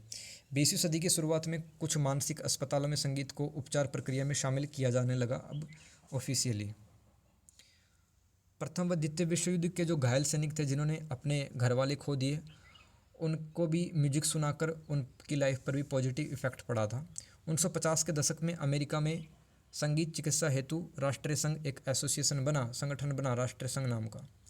1960 में म्यूजिक थेरेपी पर एक लेख लिखा गया फिर से। 1970 में अर्बन यानी कि शहरी फेडरेशन यानी कि संघ ऑफ म्यूजिक थेरेपिस्ट संगठन, ये बना एक प्रकार का संगठन 1970 में। 1980 और 90 में अमेरिकन म्यूजिक थेरेपी संगठन बने। धीरे धीरे ऐसे संगठन यूरोप व दुनिया के अनेक हिस्सों में फैल गए और बन गए, और म्यूजिक थेरेपी के क्षेत्र में शोध यानी कि रिसर्च चलता रहा, किस तरह से पेशेंट को अलग अलग टाइप के गाने सुना करके उसका मूड बदला जा सकता है, उसका व्यवहार बदला जा सकता है। संगीत चिकित्सा के दृष्टिकोण पढ़ो। पहला है व्यवहारगत संगीत चिकित्सा। इसमें प्राथमिक लक्ष्य ग्राहक के व्यवहार को नियंत्रित करना है, जिससे उसकी चिंता कम हो सके और ध्यान में उसके सुधार हो। सामाजिक कौशल बढ़े, यानी कि समाज में सभी लोगों के साथ में वो मिलजुल के रहे, इससे सकारात्मक व्यवहार और को प्रोत्साहित व नकारात्मक व्यवहार को हतोत्साहित किया जाता है। यानी कि इंसान को कहा जाता है कि पॉजिटिव तरीके से सोचो, पॉजिटिव तरीके से रहो। इसमें संगीत आधारित गतिविधियाँ जैसे कि वाद्य यंत्र बजाना सीखना, गाने सुनना, गाने शामिल होता है। गाने गाना शामिल होता है। इससे व्यक्ति अपने आक्रामक व्यवहार पर नियंत्रण पा लेता है। जैसे किसी व्यक्ति को अगर गुस्सा आता है तो ऐसे ऐसे म्यूजिक है दोस्तों, ऐसे ऐसे गाने हैं, अगर वो सुनेगा तो गुस्से पर कंट्रोल कर पाता है इंसान। दूसरा है विकासात्मक संगीत चिकित्सा। इसमें रोगी व्यक्ति को संगीत के माध्यम से अपने जीवन में विकास करवाया जाता है, जैसे कि संप्रेषणात्मक, संज्ञानात्मक, भावात्मक, सामाजिक विकास। इस तरह से विकास होता है एक रोगी व्यक्ति के म्यूजिक सुन करके। संगीत के माध्यम से व्यक्ति अपनी मनोसामाजिक विकास समस्याओं को हल कर पाता है। जैसे कि मनोसामाजिक समस्या क्या होती हैं? एक व्यक्ति अकेलापन महसूस करता है, समाज में अलग थलग रहना पसंद होता है, ये मनोसामाजिक उसके कुछ दिक्कतें होती है, तो वो सब दूर हो सकती हैं म्यूजिक की सहायता से। चिकित्सात्मक संगीत चिकित्सा। तो जब अस्पतालों में मनोरोगी यानी कि जो मन का रोगी है उसका इलाज संगीत के माध्यम से किया जाए तो व्यक्ति का मनोवैज्ञानिक कल्याण होता है। जैसे कि दोस्तों कोरोना जब मार्च 2020 में फैला था भारत में, तब जो पेशेंट थे कोरोना के, उनको गाने वाने सुनवाए गए, खुश हो गए, उनकी चिंताएं दुख कम हुई म्यूजिक से। अल्जाइमर दोस्तों ऐसी बीमारी होती है मन की जिसमें व्यक्ति भूलने लगता है, याददाश्त कम हो जाती है, जैसी मानसिक बीमारियों में सहायता मिलती है म्यूजिक से। आगे क्वेश्चन नंबर 12, जरा चिकित्सा जन समुदाय परामर्श के लक्ष्यों और उसमें प्रयुक्त तकनीकों का वर्णन करें। दोस्तों जरा का मतलब होता है वृद्धावस्था, बुढ़ापा, ठीक है।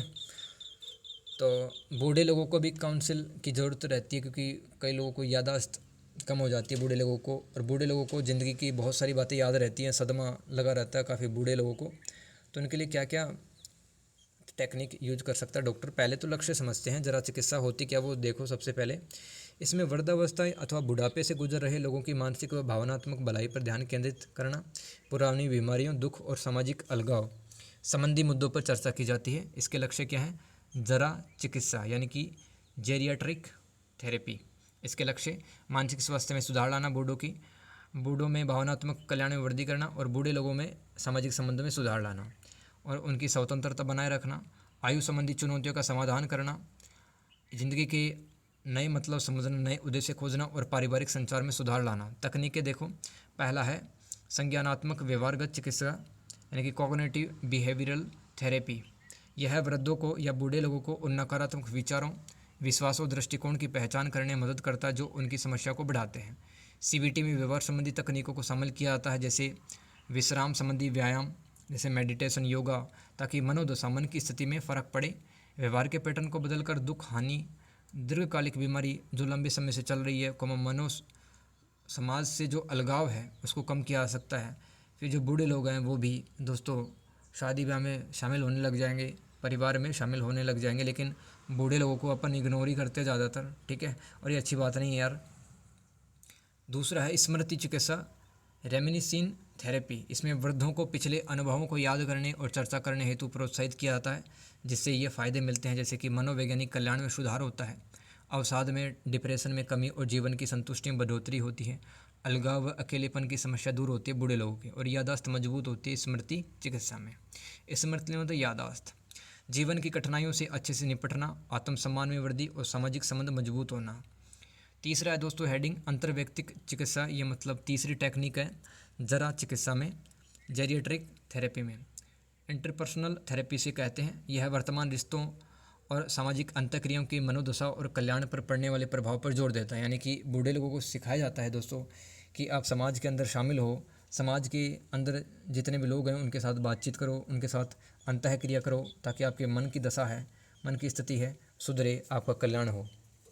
यह सामान्य पारस्परिक समस्याओं जैसे दुख, भूमि का विवाद, भूमि का परिवर्तन और पारस्परिक कमियों का समाधान करता है। इसमें डॉक्टर वृद्धों को अवसाद, अलगाव, अकेलेपन से निपटने की जो स्ट्रेटजी प्लानिंग है वो विकसित करता है। यानी कि दोस्तों बूढ़े लोगों के भी समाज में बहुत सारे काम हैं, ठीक है, और वो काम अच्छे से करने लग जाएं, ठीक है। भूमि का मतलब उनके जो काम हैं, भूमिका में परिवर्तन कर ले। जैसे कोई बूढ़ा व्यक्ति है, वो सुबह सुबह अखबार न पढ़ के घर का जो गार्डन है उसी को साफ़ कर ले, ठीक है। भूमिका परिवर्तन करने से उसकी टेंशन, डिप्रेशन भी दूर हो जाएगी, उसको काम भी मिल जाएगा।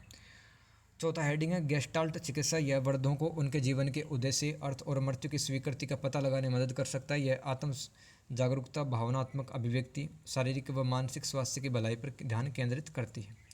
क्वेश्चन नंबर 13, HIV एड्स से ग्रसित व्यक्तियों का परामर्श, लक्ष्य एवं HIV एड्स में परामर्श तकनीकों को बताएं। 20 नंबर का सवाल है दोस्तों। आप जानते हैं कि जिसको HIV एड्स हो जाता है समाज के अंदर कितना इग्नोर किया जाता है, लोग हंसते हैं, फिर वो अकेला रहने लगता है, घुट घुट कर अकेला जीने के लिए मजबूर हो जाता है HIV एड्स से पेशेंट। ठीक है, तो परामर्श इसका कर सकते हैं अपन, काउंसलिंग करवा सकते हैं उस व्यक्ति की, ताकि वो अपनी ज़िंदगी में खुश रहे। इसमें HIV एड्स से पीड़ित व्यक्तियों और उनके साथियों और परिवारों के भावनात्मक, सामाजिक और मनोवैज्ञानिक कल्याण पर ध्यान केंद्रित किया जाता है। मान लें कि जिस परिवार में HIV पेशेंट रहता है, परिवार के सदस्य को बुलवाया जाता है कि आप इसके साथ में अच्छे से ट्रीट करो, अच्छे से रहो साथ में।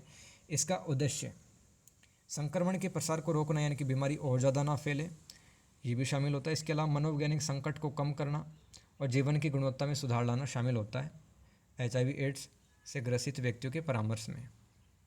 लक्ष्य क्या है? व्यक्ति के जोखिम व्यवहार, उसकी प्रेरणाओं को पहचाना और समझना, यानी कि व्यक्ति को एड्स और ज़्यादा डेंजरस ना हो जाए और ज़्यादा रिस्क ना हो, व्यक्ति की जो मोटिवेशन है उसको पहचाना समझना। दूसरा है सकारात्मक स्वास्थ्य आदतों को नैतिक और आध्यात्मिक मूल्यों तथा सुरक्षित यौन प्रथाओं को प्रोत्साहित करना। ठीक है, सकारात्मक स्वास्थ्य आदतें, यानी कि जो एड्स पेशेंट है दोस्तों उसको टाइम पे उठना चाहिए, टाइम पे सोना चाहिए। नैतिक और आध्यात्मिक मूल्य, उसको सिखाया जाता है कि आपके धर्म में इतनी अच्छी बातें लिखी हुई हैं, जैसे कि आपको ब्रह्मचर्य का पालन करना चाहिए, दूसरे स्त्री महिलाओं की तरफ, ठीक है, आपको गलत नज़रों से नहीं देखनी चाहिए। और सुरक्षित यौन प्रथा, यानी कि दोस्तों इंसान है कई बार अनसेफ स्थिति के अंदर यौन क्रियाओं में संलग्न रहता है। ठीक है, तो उसकी वजह से उसको एड्स हो जाता है। जैसे दोस्तों प्रोस्टिट्यूशन में जो वेश्यावृत्ति होती है, तो उसमें अधिकतर लोगों को एड्स होने की जो चांसेस रहते हैं वो ज़्यादा रहते हैं। तो ऐसा व्यक्ति ना करे। मनोसामाजिक सहायता करना, जिससे व्यक्ति सामाजिक कलंक से बच सके। आत्मसम्मान बढ़ाकर सामुदायिक सहभागिता को सुविधाजनक बनाना, यानी कि एक इंसान की जिसको HIV एड्स है उसके समुदाय के लोगों को बीच में ले जाना, सभी को बताना कि भाई इसको आप चिढ़ाओ मत, है ना। एड्स किसी को भी हो सकता है। एड्स अलग अलग कारणों से भी तो फैलता है, जैसे कि आप शेविंग करवाने गए तो जो ब्लेड है नई यूज ना करके पुरानी वाली ब्लेड है वो यूज कर ली, और आपसे पहले जो शेविंग करवाने आया था वो एड्स पेशेंट था, तो आपको भी एड्स हो जाएगा। ठीक है, किसी को भी हो सकता है यार एड्स, और जाने अनजाने में हो जाए। परीक्षण पूर्व या परीक्षण पश्चात देखभाल करना, यानी कि मतलब जब डॉक्टर टेस्ट करता है उससे पहले, और डॉक्टर जब उसका इलाज कर देता है चाहे पेशेंट का, उसके बाद में केयर करना किस में शामिल होता है? HIV एड्स से ग्रसित व्यक्तियों के परामर्श के लक्ष्य हैं, पढ़ रहे हैं अपन। इसमें परामर्श अथवा तकनीकें देखो। क्लाइंट अथवा ग्राहक द्वारा शुरू किया गया परामर्श, यह उन व्यक्तियों पर केंद्रित होता है जो सक्रिय रूप से अपनी इच्छा से परामर्श चाहते हैं, यानी कि एड्स जिसको है तो वो खुद डॉक्टर के पास जाता है। इसमें व्यक्तियों को प्रक्रिया को समझने, इसमें रोगी को प्रोसेस समझाई जाती है कि किस तरह से आपको HIV एड्स दूर हो सकता है, जोखिम का आकलन करने, कितने रिस्क है, कितना फैल गया शरीर में, और HIV निदान, यानी कि HIV एड्स का इलाज के संभावित भावनात्मक और मनोवैज्ञानिक प्रभावों का प्रबंधन करना इसमें शामिल होता है। आगे चलते, प्रदाता द्वारा शुरू किया गया परामर्श। प्रदाता कौन होता है? Doctor, provider. इसमें स्वास्थ्य सेवा प्रदाता नियमित रूप से रेगुलरली मानक चिकित्सा देखभाल के रूप में HIV की जांच और परामर्श प्रदान करता है। तीसरा है परीक्षण पूर्व परामर्श। इसमें परामर्शदाता परीक्षण यानी कि टेस्ट कराने के लिए व्यक्ति के द्वारा बताए गए कारणों पर चर्चा करता है। सबसे पहले जब मान लो कोई एड्स पेशेंट डॉक्टर क्लिनिक में गया, तो अभी उसका टेस्ट हुआ नहीं है, उससे पहले ही वो बता रहा कि मेरे को एड्स क्यों हुआ है, और फिर डॉक्टर कहता है कि जो आपका टेस्ट अभी किया जाएगा थोड़ी देर बाद में, वो मतलब आपकी इच्छा से ही किया जाएगा, ज़बरदस्ती नहीं है। ये सब परीक्षण पूर्व परामर्श में शामिल होता है। इसमें परामर्शदाता व्यक्ति को बताता है कि HIV क्या है, इसके कारण, प्रभाव और कैसे फैलता है। फिर परीक्षण पश्चात परामर्श, पोस्ट काउंसलिंग। HIV पॉजिटिव व्यक्ति कई प्रकार की भावनाओं का अनुभव कर सकते हैं, जिसमें वो सदमे से गुजर सकते हैं। इनकार, यानी कि समाज उनको भाव नहीं देता है, इग्नोर करता है समाज उनको। क्रोध, गुस्सा, भय आदि शामिल होता है। परामर्शदाता इन भावनाओं का पता लगाता है और उपचार की रणनीति बनाता है। संकट हस्तक्षेप, क्राइसिस इंटरवेंशन क्या है? परामर्शदाता संकट में व्यक्ति की तत्काल ज़रूरतों पर ध्यान केंद्रित करता है। मान लो किसी को हाल फिलहाल में एड्स हुआ है, उसकी तत्काल ज़रूरतें क्या हैं, मतलब पहली स्टेज में उसका इलाज संभव है, कौन कौन सी दवाई उसको ज़रूरत है, तथा उन्हें नियंत्रण, स्थिरता की भावना पुनः प्राप्त करने में सहायता करता है, ताकि उसकी ज़िंदगी स्टेबल हो जाए, स्थिर हो जाए। यह व्यक्तियों को उनके निदान उपचार, विकल्पों और उनके स्वास्थ्य का प्रबंधन करने के तरीकों को समझने में सहायता करता है। क्वेश्चन नंबर 14 दोस्तों, वेरी वेरी इंपॉर्टेंट सवाल आया हुआ सवाल है। परामर्श के विविध विविध मतलब तरह तरह के स्वदेशी उपागमों का वर्णन करें। यानी कि दोस्तों हमारे भारत देश के अंदर कौन कौन सी ऐसी विधियां हैं, देसी विधियां, जिसके माध्यम से हम किसी रोगी व्यक्ति को, कोई डिप्रेशन में, टेंशन में चल रहा है, उसकी ज़िंदगी हम सही कर सकते हैं। पहला है भगवत गीता, हिंदू धर्म का एक बहुत प्रसिद्ध ये काव्य ग्रंथ समझ लो आप, भगवत गीता, जिसमें भगवान कृष्ण अर्जुन को उपदेश दे रहे हैं तरह तरह के मुद्दों पर। जैसे भगवत गीता के सिद्धांत जैसे कि धर्म अथवा कर्तव्य, वैराग्य यानी कि संसार से मोह छूट जाना, लगाव छूट जाना, समभाव यानी कि प्रत्येक स्थिति में एक जैसी स्थिति बनाए रखना, दुख है तो भी कंट्रोल में रहना, सुख है तो भी कंट्रोल में रहना, ध्यान, कर्म, ये सब सिद्धांत है गीता के, ये सब बातें लिखी हुई हैं। परामर्श मनोविज्ञान में मूल्यवान होते हैं। गीता से हम निम्न बातें सीख सकते हैं, जैसे कि अपनी भावना को प्रबंधित करना, प्रतिकूल परिस्थिति को समझना, है ना, जो नेगेटिव सिचुएशंस है उनको फेस करना, स्वयं को समझकर व्यक्तिगत विकास करना, गीता से हम सीख सकते हैं, इसलिए गीता पढ़ना चाहिए। कर्म सिद्धांत, कर्म थ्योरी क्या है दोस्तों, हम जानते हैं हम किसी के साथ बुरा करते हैं, चाहे वो कोई जानवर है चाहे कोई इंसान है, ठीक है, वो कर्म घूम के आता है। आप जानते हो, आप मान लो किसी को गाली दो, मारपीट करो, किसी जानवर की हत्या कर दो, आपको कुछ दिन बाद में ऐसी घटना होगी जिसमें आपका बहुत तगड़ा नुकसान होगा। वो क्या हुआ है दोस्तों, वो कर्म घूम के आया आपके पास में, ठीक है।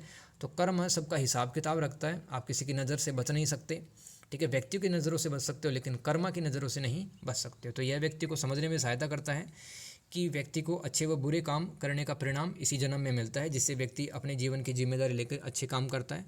और जब इंसान अच्छे काम करता है, जैसे कि जुआ न खेलना, वेश्यावृत्ति न करना, ठीक है, और मांस न खाना, ठीक है, दारू वारू नहीं पीना, लड़ाई झगड़ा मारपीट न करना, डकैती लूट मारी ये सब ना करना, अगर वो अच्छी तरह से ज़िंदगी जिएगा, ईमानदारी से पैसे कमाएगा, तो दोस्तों उसको टेंशन क्यों होगा, उसको मन की बीमारी क्यों होगी, वो खुशी से सोएगा।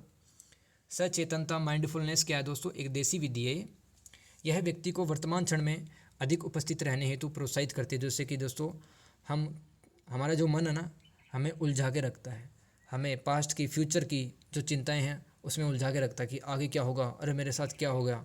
जो वर्तमान का क्षण है दोस्तों वो चला जाता है। इंसान क्या करता है, हर दिन को ऐसे ही वेस्ट कर देता है और ऐसा सोचता है कल अच्छा हो जाएगा। लेकिन दोस्तों ये जो आज है ये भी तो कल था, लेकिन क्या आज हम खुश हैं? तो इसलिए दोस्तों हर पल को हमें निचोड़ करके उसका आनंद, उसका फ़ायदा उठाना चाहिए, यही ओशो कहते हैं। और प्रेजेंट में उपस्थित रहना, जिससे अपने विचारों, भावनाओं और व्यवहारों की गहरी समझ प्राप्त होती है। इससे वह चुनौतियों का प्रभावी ढंग से जवाब दे पाता है, जिससे उसकी चिंता व डिप्रेशन दूर होती है। अगर वर्तमान क्षण में जिएंगे, प्रेजेंट मोमेंट में जिएंगे, तो चिंता दूर होगी। एकीकृत दृष्टिकोण क्या है, इंटीग्रेटिव अप्रोच, यह व्यक्ति को मन, शरीर, आत्मा के एकीकरण के रूप में मानता है। इसमें व्यक्ति के सभी जीवन के पहलुओं का प्रबंधन किया जाता है, यानी कि मन, शरीर, आत्मा एक ही है, ठीक है। और हमें अपनी आत्मा को, शरीर को, मन को शुद्ध रखना चाहिए, अच्छे विचार लाने चाहिए। तो इसकी सहायता से भी हम अपने मन की जो बीमारी हैं उसको दूर कर सकते हैं। योग ध्यान, आप जानते हैं दोस्तों, योग व ध्यान अभ्यास विशेष करके जो प्राणायाम करते हैं, जैसे कपालभाति, अनुलोम विलोम, ये हमारी जो नर्वस सिस्टम होता है, जैसे कि तंत्रिका तंत्र को विश्राम देने में हम शांत हो जाते हैं, जिससे हमारे शरीर के अंदर जो हार्मोन तनाव के लिए जिम्मेदार है, टेंशन के लिए जिम्मेदार है, वो है कोर्टिसोल। जब हमें गुस्सा आता है तो कोर्टिसोल हार्मोन स्रावित होता है, इसकी मात्रा कम हो जाती है जब हम योग ध्यान करते हैं। और खुशी के हार्मोन, यानी कि हम खुश महसूस करते हैं अंदर से, जैसे कि डोपामिन, एंडोर्फिन, हमारे शरीर में बढ़ते हैं। आगे चलते हैं आयुर्वेद। तो आयुर्वेद मानसिक स्वास्थ्य को बढ़ावा देने हेतु तथा मानसिक असंतुलन को हटाने के लिए हर्बल उपचार, आहार संबंधी सिफारिशें और स्वस्थ जीवन शैली प्रथाओं का उपयोग करता है। तो आयुर्वेद में क्या लिखा हुआ है, इतने बजे खाना है, ये खाना है, मांस नहीं खाना है, स्पेशली तला बोला जो खाना है वो दूर रहना है उससे, ठीक है। तो इससे क्या होगा, टेंशन, डिप्रेशन नहीं होगी, क्योंकि जैसा खाना खाते हैं ना वैसे विचार होते हैं। भले आपका धर्म कुछ भी कहता हो, लेकिन ये बात बिल्कुल सच है, जैसा खाना खाएंगे वैसा ही विचार होगा। अगर हम मांस खाते हैं, तला भुना हुआ पुराना खाना खाते हैं, तो वैसा ही मन होगा, वैसा ही हमारा पेट होगा, शरीर होगा, और वैसे ही हमसे काम बनेंगे। फिर वेदांतिक परामर्श, तो वेदांत दोस्तों हिंदू दर्शन का एक हिस्सा है। वेदांत शब्द से ही वेदांतिक बना है। इसमें आत्मा, ईश्वर, कर्म, पृथ्वी, जीवन से संबंधित चर्चाएं करके तनाव कम और एकाग्रता यानी कि कंसंट्रेशन में सुधार किया जाता है। उद्देश्यपूर्ण जीवन जीने में मदद हमारी करता है वेदांतिक परामर्श। तो हिंदू धर्म में दोस्तों क्या लिखा हुआ है, आत्मा, ईश्वर, कर्म और पृथ्वी और जीवन से संबंधित बातें लिखी हुई हैं, ठीक है। तो उन बातों को सीख करके अपने जीवन में लागू करके हम खुशी से जी सकते हैं। गुरु शिष्य संबंध, इसमें एक गुरु अपने शिष्य का मार्गदर्शन करता है। रिश्तों, कैरियर, नैतिक आचरण, व्यक्तिगत समस्याओं पर ध्यान केंद्रित किया जाता है। तो गुरु बताता है अपने डिसाइपल, अपने शिष्य को कि बेटा इस तरह से ज़िंदगी जीनी है। तो सीधी सी बात है, टेंशन क्यों होगी शिष्य को। श्री अरबिंदो भारत के एक बहुत बड़े विद्वान रहे। उनका एक सिद्धांत है एकात्म मनोविज्ञान। यह सिद्धांत मनोवैज्ञानिक जो डॉक्टर होते हैं, साइकोलॉजिस्ट, उनको संकट का मूल कारण पता लगाने की ये व्यक्ति है मन से दुखी क्यों है, मनुष्य के मन के जो निम्नतर और अचेतन मन में छुपी भावना, यानी कि जो इंसान है कुछ बातें दबा के बैठ जाता है सालों साल, पारलौकिक अनुभव करवा के, यानी कि एक इंसान को बताया जाता है कि एक हायर कॉन्शियसनेस है, यहाँ पर एक उच्च चेतना है। अगर हम ध्यान करते हैं, ईश्वर की पूजा पाठ करते हैं, तो उस उच्च चेतना से हमारा मिलन हो सकता है। इस तरह से एक रोगी व्यक्ति का समग्र कल्याण ओवरऑल डेवलपमेंट किया जाता है। आगे चलते हैं, छोटे छोटे सवाल देख लेते हैं। 10 नंबर के, मिनुचिन की संरचनात्मक परिवार चिकित्सा क्या है। मिनुचिन एक विद्वान था दोस्तों। तो इन्होंने बताया कि इस प्रकार की पारिवारिक थेरेपी में पारिवारिक रिश्तों की संरचना और गतिशीलता पर ध्यान केंद्रित किया जाता है, ठीक है। अब गतिशीलता का मतलब क्या है कि टाइम के अनुसार तलाक भी हो जाते हैं, रिश्ते नए जुड़ जाते हैं, वो गतिशीलता कहलाती है एक परिवार के अंदर। यह परिवारों को एक ऐसी व्यवस्था के रूप में देखता है मिनुचिन विद्वान, जहाँ समस्याएं केवल व्यक्तिगत व्यवहारों में ही निहित नहीं होती, बल्कि पारिवारिक अंतःक्रियाओं के अंतः संबंध और पैटर्न में निहित होती। यानी कि एक इंसान काफ़ी बार अपने आप के कारण ही दुखी नहीं होता, काफ़ी बार होता है दोस्तों। कई बार जो वाइफ पत्नियाँ होती हैं वो ज़बरदस्ती अपने पतियों को डांटती रहती है और घर में कलेश चलता रहता है। इस तरह से तो व्यक्ति है वो अंतः क्रियाओं के द्वारा और अंतः संबंधों के कारण दुखी रहता है, काफ़ी बार वो खुद के कारण दुखी नहीं रहता। इसमें डॉक्टर परिवार की संरचना का एक दृश्य चित्रण तैयार करता है, यानी कि डॉक्टर है एक पन्ने के अंदर लिखता है कि ये पत्नी है, ये माता पिता है, ये बच्चे हैं, तो बताओ आप किस तरह से आपकी जीवन है किसकी वजह से ख़राब हो रहा है। एक प्रकार का वो डायग्राम बनाता है, चित्र बनाता है, जिसमें परिवार के सदस्य, उनकी भूमिका मतलब परिवार के सदस्यों के अपने अपने काम होते हैं, जिम्मेदारियां होती हैं, उन्हीं को यहाँ पे भूमिका कह रहे हैं, और संबंध शामिल होते हैं ताकि पारिवारिक प्रणाली को समझा जा सके, यानी कि परिवार किस तरह से काम करता है, परिवार में किसकी चलती है, और समस्या पैदा करने वाले अंतः संबंधों की पहचान की जाती है। घर वाले माँ बाप ज़्यादा डांटते हैं, ज़बरदस्ती ज़्यादा डांटते हैं, कई माँ बाप टॉक्सिक होते हैं बहुत ज़्यादा, ठीक है, वो भी कारण बनते हैं बच्चे के डिप्रेशन के लिए। जैसे कि माँ बाप बताते हैं आपको ये टारगेट हासिल करना है, ये एग्ज़ाम क्रैक करने हैं, तो बच्चे डिप्रेशन में आते हैं, उनका सपना कुछ और था, माँ बाप ने कुछ और करवा दिया उनको। तो कई माँ बाप भारत के टॉक्सिक होते हैं, ठीक है, और ऐसे व्यवहार से बचना चाहिए। क्वेश्चन नंबर दूसरा देखते हैं, तार्किक सांवेगिक व्यवहार चिकित्सा। 10 नंबर का सवाल है, रेशनल इमोटिव बिहेवियर। तार्किक का मतलब तर्क वितर्क करना, ठीक है, जवाब पूछना, जवाब देना। यह एक प्रकार की संज्ञानात्मक व्यवहार थेरेपी का हिस्सा है, CBT है, जो भावनात्मक संकट को कम करने और व्यवहार में सुधार करने के लिए तर्कहीन विश्वासों को चुनौती और बदलाव करने पर ध्यान केंद्रित है। अब जैसे कि आपका ये सोच है कि अगर मैं इस जानवर को तंग करूँगा तो मेरा क्या ही होगा, इस जानवर को चलो तंग करते हैं, परेशान करते हैं, तो आपकी कुछ मतलब पुरानी विश्वास हैं, कुछ पुराने मान्यता हैं, जिसके कारण से आप खुद ही दुखी रहते हैं। तो उन प्रकार के व्यवहारों में बदलाव लेके आना ये डॉक्टर करता है। इसका मुख्य लक्ष्य उन तर्कहीन विश्वासों की पहचान करना और चुनौती देना है जो भावनात्मक संकट में योगदान देते हैं, ठीक है। अब जैसे कि हम सोच लेते हैं कि हम तो जीवन भर गरीब ही रहेंगे, हमारे भाग्य में तो यही लिखा है, दोस्तों ऐसा नहीं है। हम मेहनत करें, प्रयास करें, तो क्या पता मंजिल हमारी हो, सफलता हमारे पास में हो, ठीक है। तो हमारे जो पुराने विश्वास होते हैं उनको तोड़ता है डॉक्टर, इसमें किसमें, तार्किक सांवेगिक व्यवहार चिकित्सा में। व्यक्तियों को तर्कहीन विश्वासों, यानी कि जिनका कोई सर पैर नहीं है, ऐसी बातें को अधिक तर्कसंगत और अनुकूल विकल्पों से बदलने हेतु प्रोत्साहित किया जाता है। इसमें नए व्यवहारों पैटर्न शामिल हैं ताकि सही विचारों की पुनरावृत्ति करके भावनात्मक चुनौतियों से निपटा जा सके।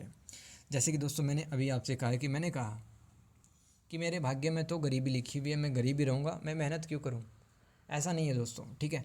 तो इस विचारों को मैंने बदल दिया, मैंने कह दिया नहीं, मैं मेहनत करूँगा, मैं आगे बढ़ूँगा, जो होगा वो देखा जाएगा। क्योंकि दोस्तों अगर आप असफलता में भी एक कदम आगे आपने बढ़ा दिया तो आप महावीर बन सकते हैं, आप ज्ञानी ध्यानी बन सकते हैं, ठीक है। बढ़ो तो सही एक कदम। तो जैसे कि अगर आप बार बार बोलो कि मैं स्वस्थ हूँ और अपनी लाइफ में मैं इंजॉय कर रहा हूँ या कर रही हूँ, तो इस तरह के एग्जाम्पल आप लिख सकते हो।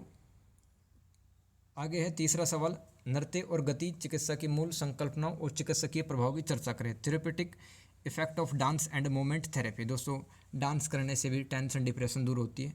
मोमेंट मतलब चलना थोड़ी दूर। की कॉन्सेप्ट यानी कि कुछ मूल बातें क्या हैं नृत्य और गति चिकित्सा की। यह मानता है कि भावनाएं और विचार शारीरिक रूप से मूर्त होते हैं और उन्हें गति के माध्यम से व्यक्त किया जा सकता है। यानी कि दोस्तों, काफ़ी ऐसे हमारे एक्सप्रेशन होते हैं, हमारे विचार होते हैं जो हम शब्दों के माध्यम से नहीं बता पाते हैं, वो डांस के माध्यम से हम बता पाते हैं। यह नृत्य या डांस और गति को आत्म अभिव्यक्ति और भावनात्मक खोज के लिए एक चिकित्सकीय उपकरण के रूप में देखता है। यानी कि दोस्तों, कोई डांस करता है तो अपने आप को वो एक्सप्रेस करता है, और डॉक्टर है काफ़ी रोगियों को डांस वांस करवाता है, चाहे आता है कि नहीं आता है, ताकि वो अपनी अभिव्यक्ति हैं वो बता पाएँ। यह व्यक्तियों को उनके शारीरिक, भावनात्मक, संज्ञानात्मक और सामाजिक पहलुओं को एकीकृत करने में मदद करता है, ताकि वे अपने बारे में सही समझ बना सके। यानी कि दोस्तों, एक व्यक्ति के जीवन से जुड़े जितने भी पहलू हैं सारे डॉक्टर एक जगह इकट्ठा कर देता है, ठीक है। उनको बताता है कि आप मन से भी सही सोचें, आप समाज में भी आपकी इज्जत बन रही है, आप शरीर से भी अच्छे हैं, आपकी भावनाएं हैं उस पर भी कंट्रोल आपके आता जा रहा है। इसके क्या प्रभाव हैं? यह नृत्य चिकित्सा भावनाओं को व्यक्त करने और बदलाव करने का एक गैर मौखिक तरीका प्रदान करती है, जिससे भावनात्मक जागरूकता और नियंत्रण बढ़ता है। यानी कि दोस्तों, अगर डांस करता है कोई रोगी, पेशेंट, डिप्रेशन वाला, तो बिना बोले भी वो अपनी भावनाएं व्यक्त कर सकता है। गैर मौखिक तरीका मतलब बिना बोले अपनी भावनाएं व्यक्त करना, बताना। नृत्य एवं गति चिकित्सा से शारीरिक शक्ति और लचीलापन, संतुलन, समन्वय में सुधार हो सकता है, जिससे हृदय संबंधी रोग और मांसपेशियों में तनाव कम होता है। किसी भी सवाल को हल्के में मत लेना, ठीक है। अगर आपको बोर लग रहा है तो दोस्तों ये देखना कि मैंने कितना टाइम लेके इसको लिखा होगा, समझा होगा, ठीक है। मेरी मेहनत को भी एक बार देख लेना। और मेरे को तो एग्ज़ाम देना नहीं है, आपको एग्ज़ाम देना है, राइट। तो सीरियस लो अपने काम को, आपको सिर्फ सुनना है। सुनने के अलावा अगर टाइम है तो लिख लिख के याद कर लेना। जैसे कि नृत्य और गति चिकित्सा वाला सवाल आया हुआ है, तो इससे हमारे शरीर की शक्ति बढ़ती है, फ्लेक्सिबिलिटी यानी कि हमारे लचीलापन बढ़ता है शरीर में, संतुलन होता है जीवन के अंदर, समन्वय यानी कि दोस्तों हम हाथ पैरों के मोमेंट से मतलब निर्णय लेने की शक्ति भी सीख सकते हैं। कुछ ऐसे टाइप के भी डांस होते हैं जहाँ पर आप अपने मन को फोकस करते हैं, कंसंट्रेट करते हैं, तो आपके जीवन में सुधार होता है। यह समुदाय व सामाजिक जुड़ाव की भावना बढ़ा सकता है, सामाजिक कौशल में सुधार तथा अलगाव की भावना कम हो सकती है। जैसे कि समाज के लोगों के साथ अगर आप डांस करो तो उनके साथ भी रिश्ते अच्छे हो जाएंगे। आगे है बुद्धि एवं अभिक्षमता का आकलन। इंटेलिजेंस बुद्धि को कहते हैं और एप्टीट्यूड अभिक्षमता को कहते हैं। अभिक्षमता क्या होती है? सोचने समझने की शक्ति, है ना। जैसे कि एप्टीट्यूड का टेस्ट होता है ना, रीजनिंग वगैरह जिसमें आती है, कॉम्पिटिशन एग्जाम, वही है। तो इसमें व्यक्ति की संज्ञानात्मक क्षमताओं को मापा जाता है, जिसमें तर्क, समस्या समाधान और सीखना शामिल है। यानी कि एक इंसान किस तरह से किसी डिफ़िकल्ट सिचुएशन में क्या डिसीजन लेता है। ये क्षमताएं चिकित्सा में सहायक हो सकती हैं। विशेष रूप से विचार पैटर्न को समझने और बदलने पर जोर दिया जाता है। यानी कि कोई मान लो किसी बात का पैटर्न है, व्यक्ति को परेशान कर रहा है, तो उस पैटर्न को बदला जा सकता है। यह किसी व्यक्ति की विशिष्ट कौशल या प्रतिभा जैसे संगीत क्षमता, तर्क विकसित करने की क्षमता का आकलन इसमें किया जा सकता है, ठीक है। याद रखना, रट लेना इसको। आगे चलते हैं दोस्तों, लास्ट सवाल मेरी तरफ से, है ना। क्वेश्चन नंबर ये 15 में ई वाला पार्ट है, 10 नंबर का सवाल। शिक्षा के विभिन्न स्तर पर परामर्श आया हुआ सवाल है। तो देखो, एक व्यक्ति एजुकेशन लेता है, पहले तो छोटी क्लासेज में होता है, फिर वो 10वीं क्लास पास करता है, फिर 12वीं क्लास, फिर वो कॉलेज में जाता है, ठीक है। तो हम बांट के ऐसे पढ़ेंगे। तो प्रारंभिक अथवा प्राथमिक चरण में किस तरह से परामर्श लेता है एक बच्चा, एक छात्र। तो इसमें सामाजिक कौशल, आत्मसम्मान सिखाया जाता है बच्चे को। शैक्षणिक तत्परता यानी कि जो टीचर सवाल करता है उसका तुरंत जवाब देना। इसमें व्यक्तिगत परामर्श, समूह गतिविधियाँ यानी कि ग्रुप के अंदर कुछ बच्चों को सिखाया जाता है, पढ़ाया जाता है, और अभिभावक शिक्षक सहयोग शामिल होता है। आपने देखा होगा कि बच्चों के जो माँ बाप है वो भी स्कूल आते जाते रहते हैं। ये प्रारंभिक चरण में हम शिक्षा में परामर्श करते हैं। फिर मिडिल स्कूल यानी कि 10वीं क्लास के आसपास। किशोरावस्था की, किशोरावस्था मतलब 12 से 18 साल के बीच में उम्र की सामाजिक और भावनात्मक चुनौतियों का समाधान करना, जिसमें आत्मचेतना, साथियों का दबाव और पहचान का विकास शामिल है। इसमें व्यक्तिगत परामर्श, समूह सत्र यानी कि ग्रुप सेशंस होते हैं। तनाव प्रबंधन किया जाता है, बदमाशी की रोकथाम कैसे करनी है जैसे विषयों पर भी बैठकें हो सकती है। बच्चों को बताया जा सकता है कि अगर आपको कोई प्रॉब्लम है तो आप बता सकते हैं स्कूल के मास्टरों से। हाई स्कूल यानी कि 12वीं क्लास में। इसमें कॉलेज के लिए तैयारी करना, यानी कि 12वीं क्लास के बाद में आप कौन से कॉलेज में एडमिशन लोगे। कैरियर की खोज करना, आपको क्या करना चाहिए, बीए, है ना, बीएससी, बीसीए, बीटेक, ये सब। तथा भविष्य के रास्तों के बारे में सोच समझकर निर्णय लेना शामिल होता है। इसमें व्यक्तिगत कैरियर परामर्श, कॉलेज के दौरे यानी कि अलग अलग कॉलेज में विजिट करना, मानकीकृत परीक्षण यानी कि स्टैंडर्ड टेस्ट देना, है ना, और फिर उस टेस्टों से पता चलता है कि हम किस कॉलेज के लायक हैं। वित्तीय सहायता पर किसी बच्चे को कुछ पैसे देना ताकि वो कॉलेज में एडमिशन ले पाए, ये सब शामिल होता है। वित्तीय सहायता पर मार्गदर्शन देना शामिल हो सकता है। उच्च शिक्षा दोस्तों जैसे कि हायर एजुकेशन, है ना, जैसे कि बीए कर रहे हैं फिर एमए कर रहे हैं, हायर एजुकेशन कहलाती है। इसमें दोस्तों छात्रों स्टूडेंटों को शिक्षा संबंधी उनके मानसिक स्वास्थ्य और उनके पास में जितने भी अपॉर्चुनिटी यानी कि दोस्तों कौन कौन सी जॉब आप मार्केट में हासिल कर सकते हो इस डिग्री से, और वित्तीय सहायता हेतु मार्गदर्शन किया जाता है। तो दोस्तों इस तरह से ये जो हमारा गेस पेपर था जून 2025 के लिए, ये यहीं पे एंड होता है। और दोस्तों काफ़ी टाइम लग गया है, मेहनत लगी है लिखने में। आप सोचो 32 पेज है टोटल, ठीक है, लिखा है समझा है, तो एक प्यारा सा कमेंट तो बनता है यार, और लाइक तो आप कर ही दोगे, ठीक है। तो मुझे इसी तरह से आप सपोर्ट करते रहें दोस्तों, और मैं आपके लिए इस तरह की वीडियोज़ लाता रहूँगा। कौन से कोड पे आप वीडियो चाहते हैं मेरे को कमेंट करके ज़रूर बताना, ठीक है। तो ये था आपका BPCE 145 के लिए इम्पोर्टेंट क्वेश्चंस एंड आंसर। खुश रहो, मेहनत करो यार, मेहनत करोगे तभी आगे बढ़ोगे, ठीक है, और पास हो जाओगे। इस वीडियो को 2-4 बार देख लेना, टाइम है तो लिख लिख के याद कर लेना, पास गारंटी हो जाओगे, ठीक है। अपना ख्याल रखो, खुश रहो, take care and goodbye, thank you.